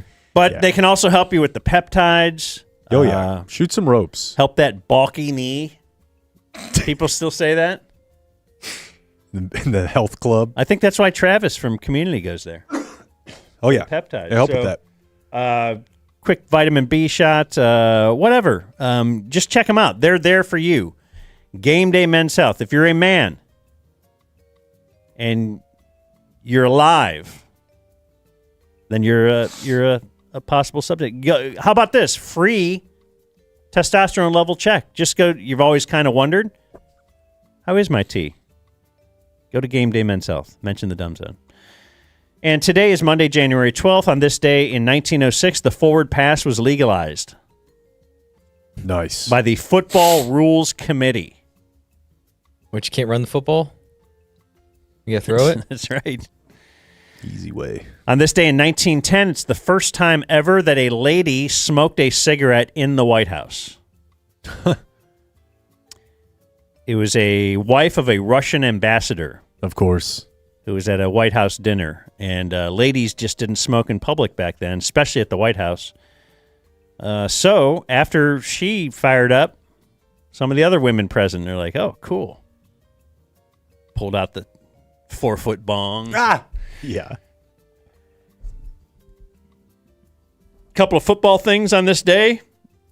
1969, this is the day that the Jets won the Super Bowl, upset the Colts. On this day in 1975, the Steelers won the Super Bowl. It's their first Super Bowl of 4 in the 70s. It was Super Bowl 9. And I note this because the Vikings, it was the Steelers beat the Vikings. They held the Vikings, and this is a run-the-ball era. Like Franco Harris was the MVP, 158 yards, 34 carries. The Vikings were held to 17 yards rushing. Wow. And on this day in 2013, Colin Kaepernick had a big day, set an NFL rushing record for a quarterback with 181 yards, scored twice. The 49ers beat Green Bay 45-31 in the divisional playoff game. One of the most incredible games I've ever seen. Did you say the number? It was 181, right? Yeah. So today's January 12th, this day in Dumb Zone history. We have a lot on this day.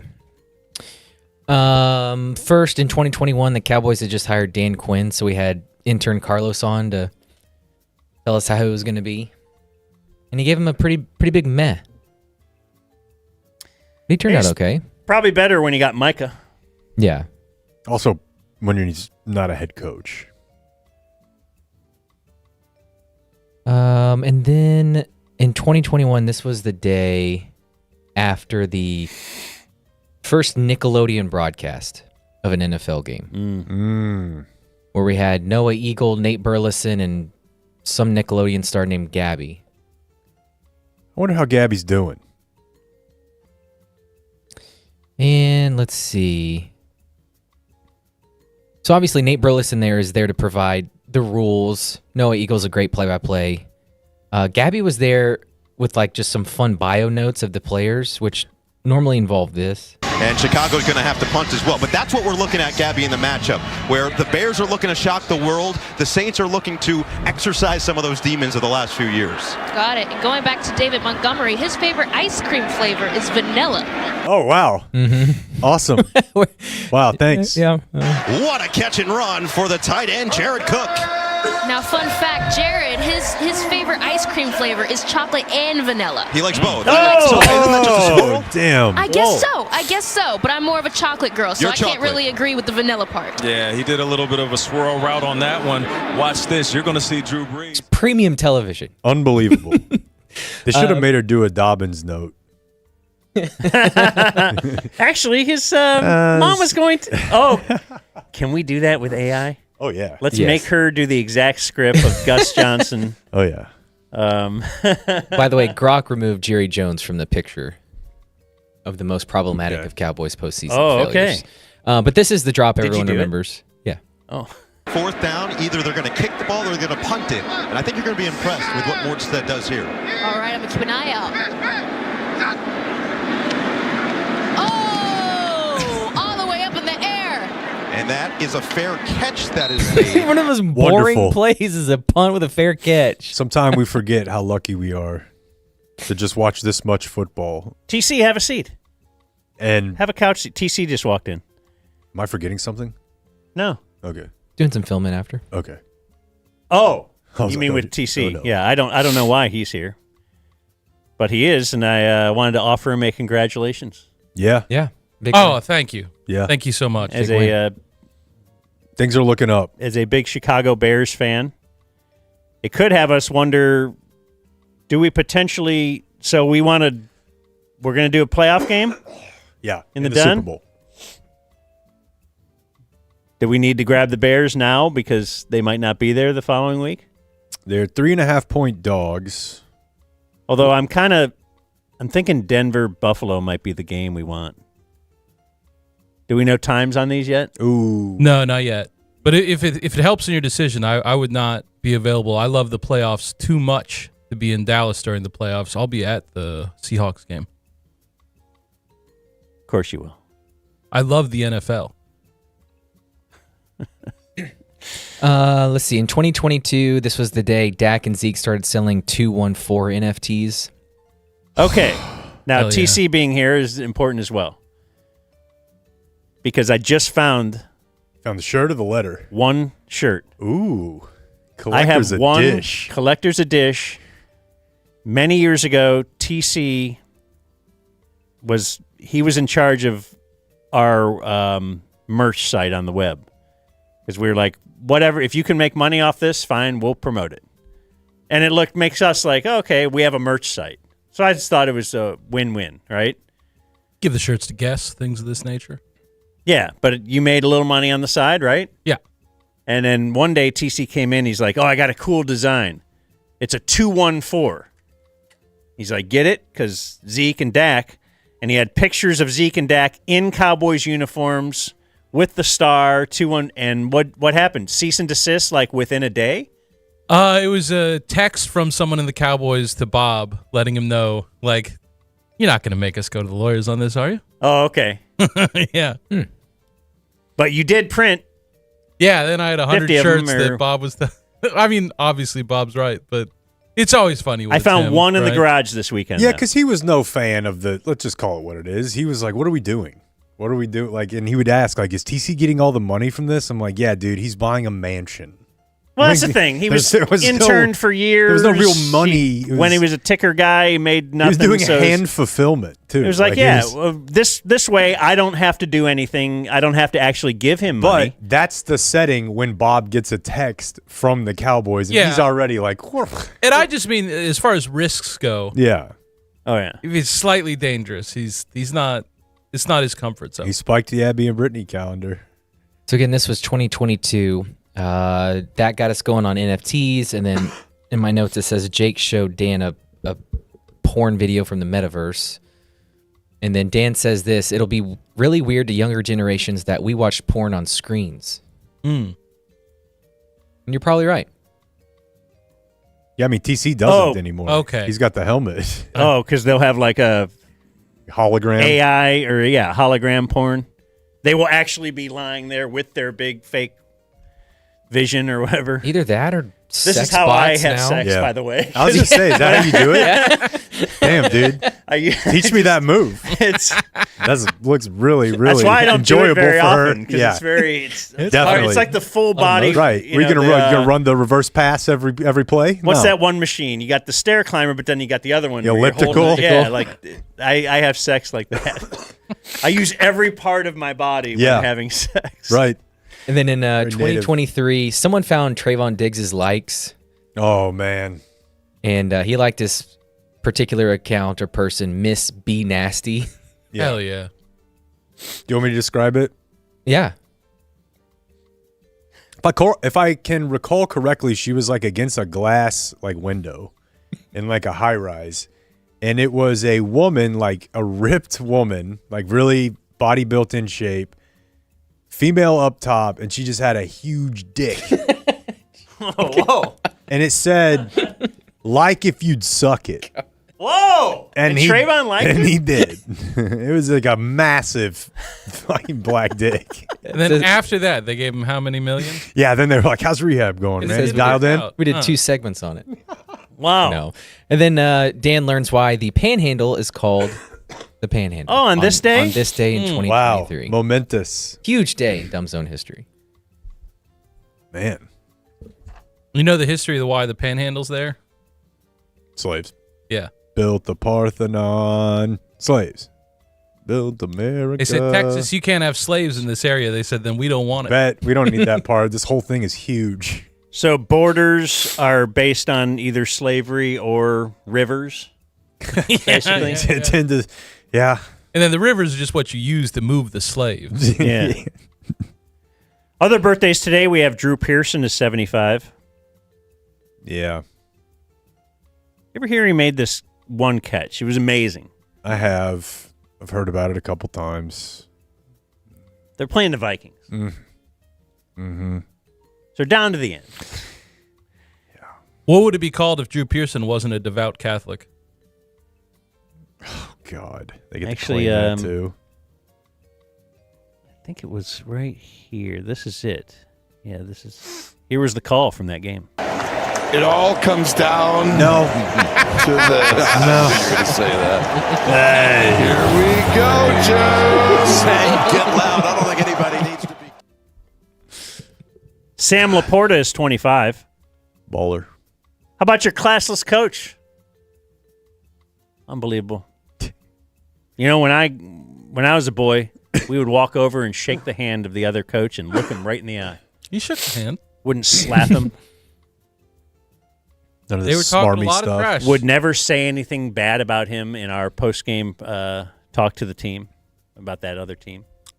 You know, actions have consequences. They were making a lot of decisions in the week leading up. Jordan Davis is 26. The Eagle? Yeah.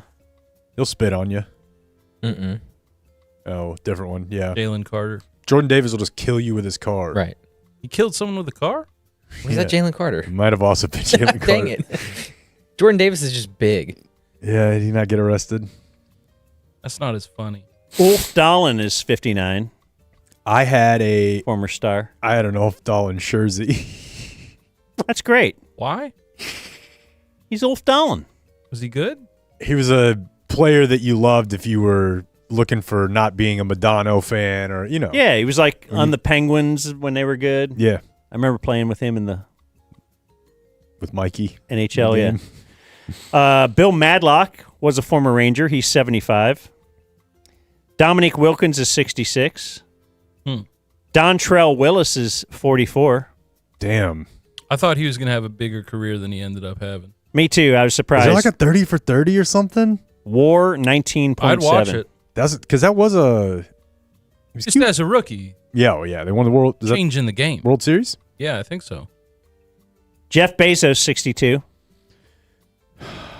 I was wondering, like, do you think he watches every Amazon game or, like, goes to them? Or what's the bit there? It's a great question. Does it feel like... does he have, like, a cocktail party where he's like, this is my shit? Look, I put it on TV. Look, he's got a dog. I was thinking about the TV schedule. Like, it's going to get decided tonight. In today's modern world, there's no way you're going into the office. So some guy who leads NBC is just going to get a text message on his easy chair being like, hey, the entire world's attention is going to be centered around how this text goes.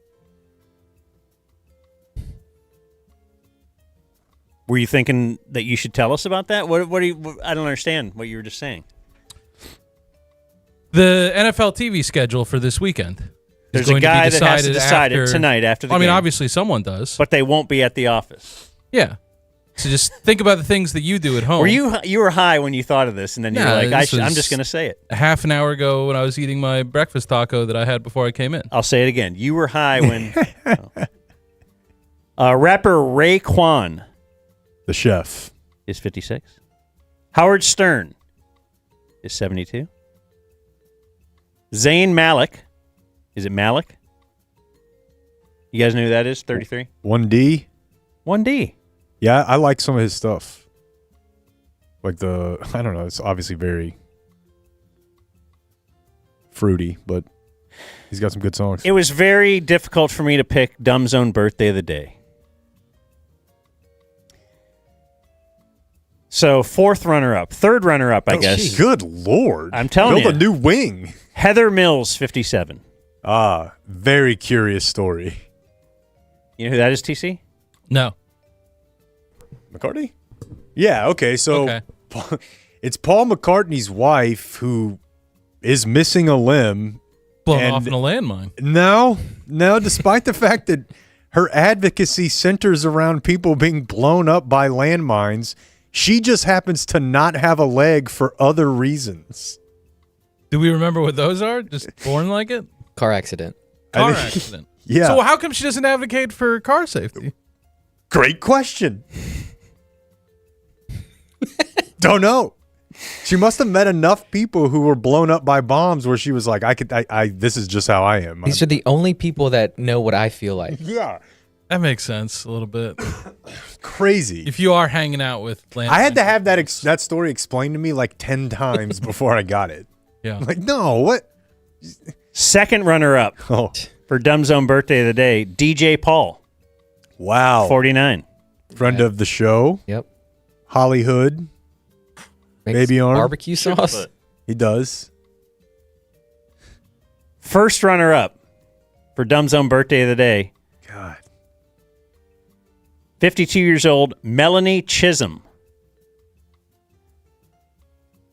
You know who she is? Is she from The Spice? Yeah. Okay, that's Mel from the Spice Girls, and yeah. She's now known as Melanie C because of people like me who want to say Chisholm. And she was known as Sporty Spice. Oh, fantastic. That's a nickname I got at rehab. She was Rudy Spice. Right. So she's Melanie. There was a Mel B, right? Yeah. There's two Mels? Mhm. Yeah.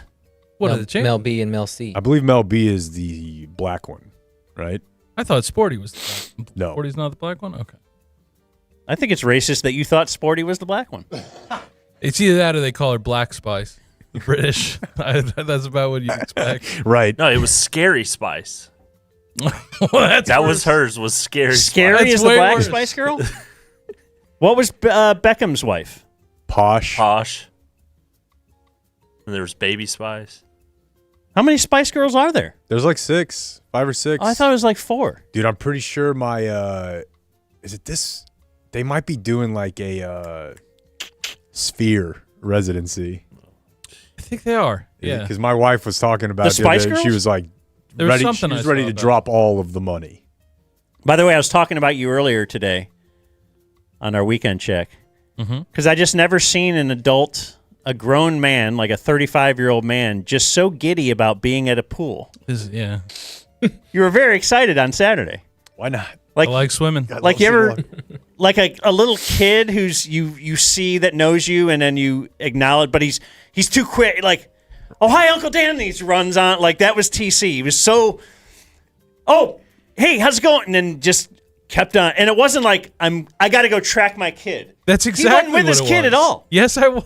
He was just so having so much fun. He didn't want He's to fall diving behind into in the slide. I was so far from my kid that you couldn't see them, so I needed to get quickly back to her. I don't know. I saw you just dive into the lazy river. He had to go run under. The bucket was about to spill all the water. Hold on. I'll be right back. He has to sit. Does the anchor man cannonball? He's going down the slide. And Dumb Zone birthday of the day. I'm giving it to Sam Richardson. Okay, 42. yeah. Detroiters, I think you should leave. Because I kind of discovered him this year. I watched all the Detroit. You know who that is? Yeah, he's great in Veep. Oh, is he? Veep's an awesome show.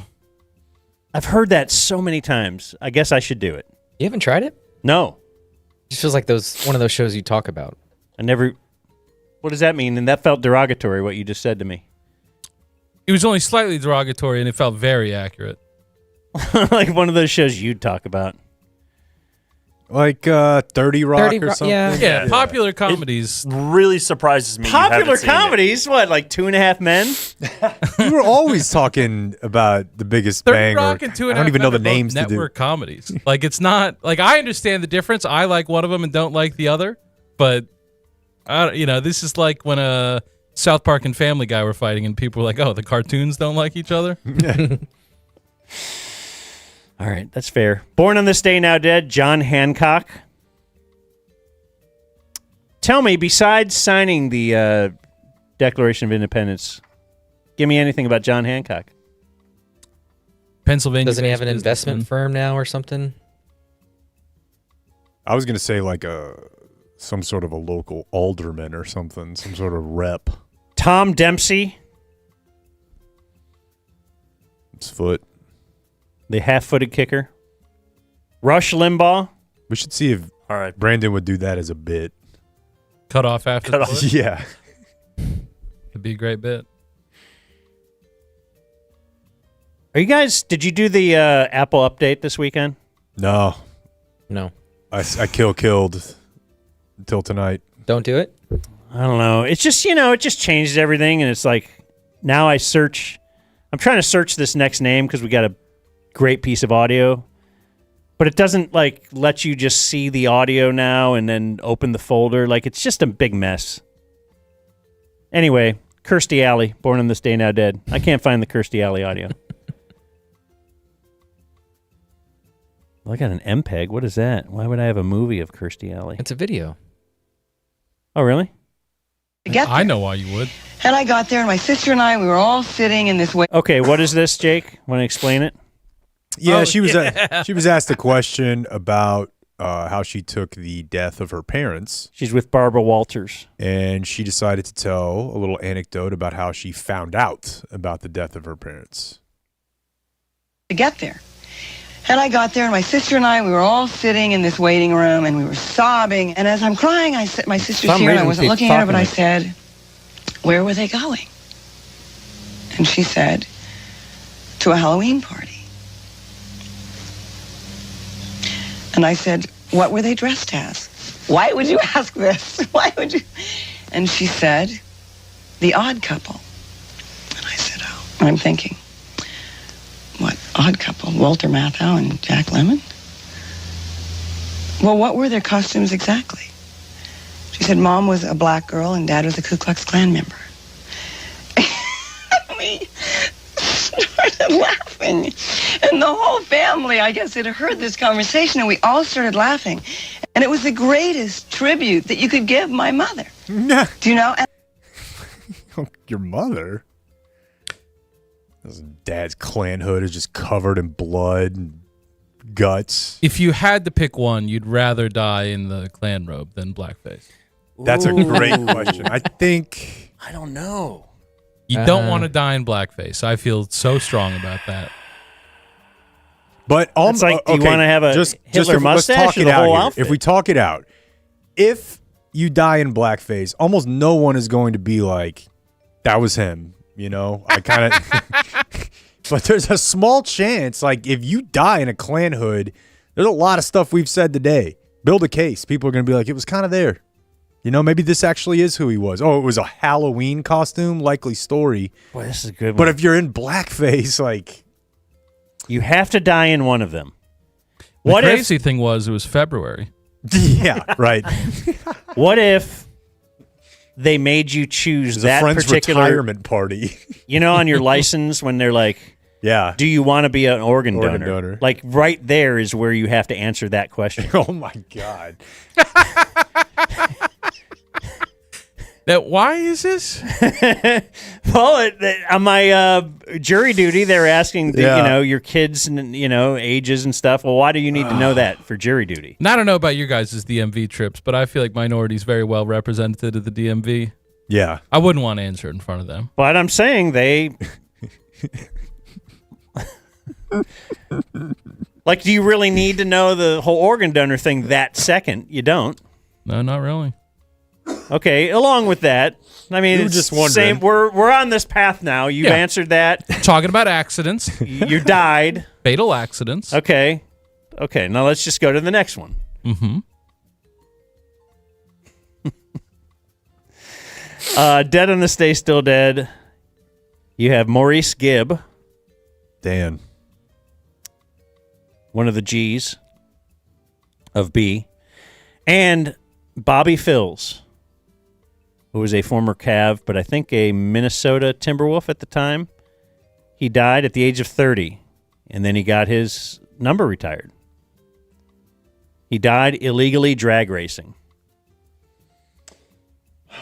That sounds fun, to be honest. But do you retire the number? Why do you immediately retire the number of a guy who never was that good? But he died, and they got excited. They got Mark Cuban excited, and yeah. Is that the most salacious way you can die and still get your number retired? Like That's if a great one, it too. had been a shootout, he wouldn't have been number retired. Yep. But it's what right if at the he line. had killed someone else? Then definitely not. Handing the number out. So he's got to be a clean street racing death.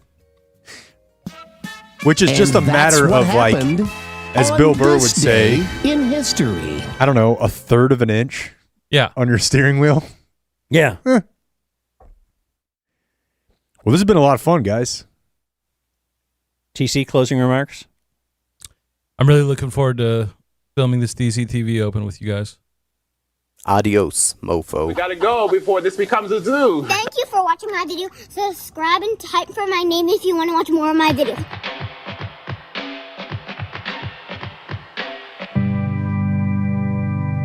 There's just no other way around it. The boys are putting out strong content. They're dropping audio, we found it. The sound of summertime sweetness. Long live the dumb zone. Listen once or play it back. Find community in a no puppet hat. Wanna bring a car trays with autographs. All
Cowboys season is upon us, and you and me and Jake and every other diehard Cowboys fan is getting ready to have our enthusiasm crushed every week, little by little, and just become collectively numb. But I think I speak for all of us when I say, fuck yeah, I'm ready for that shit. We them boys. This is our year. No, it's fine.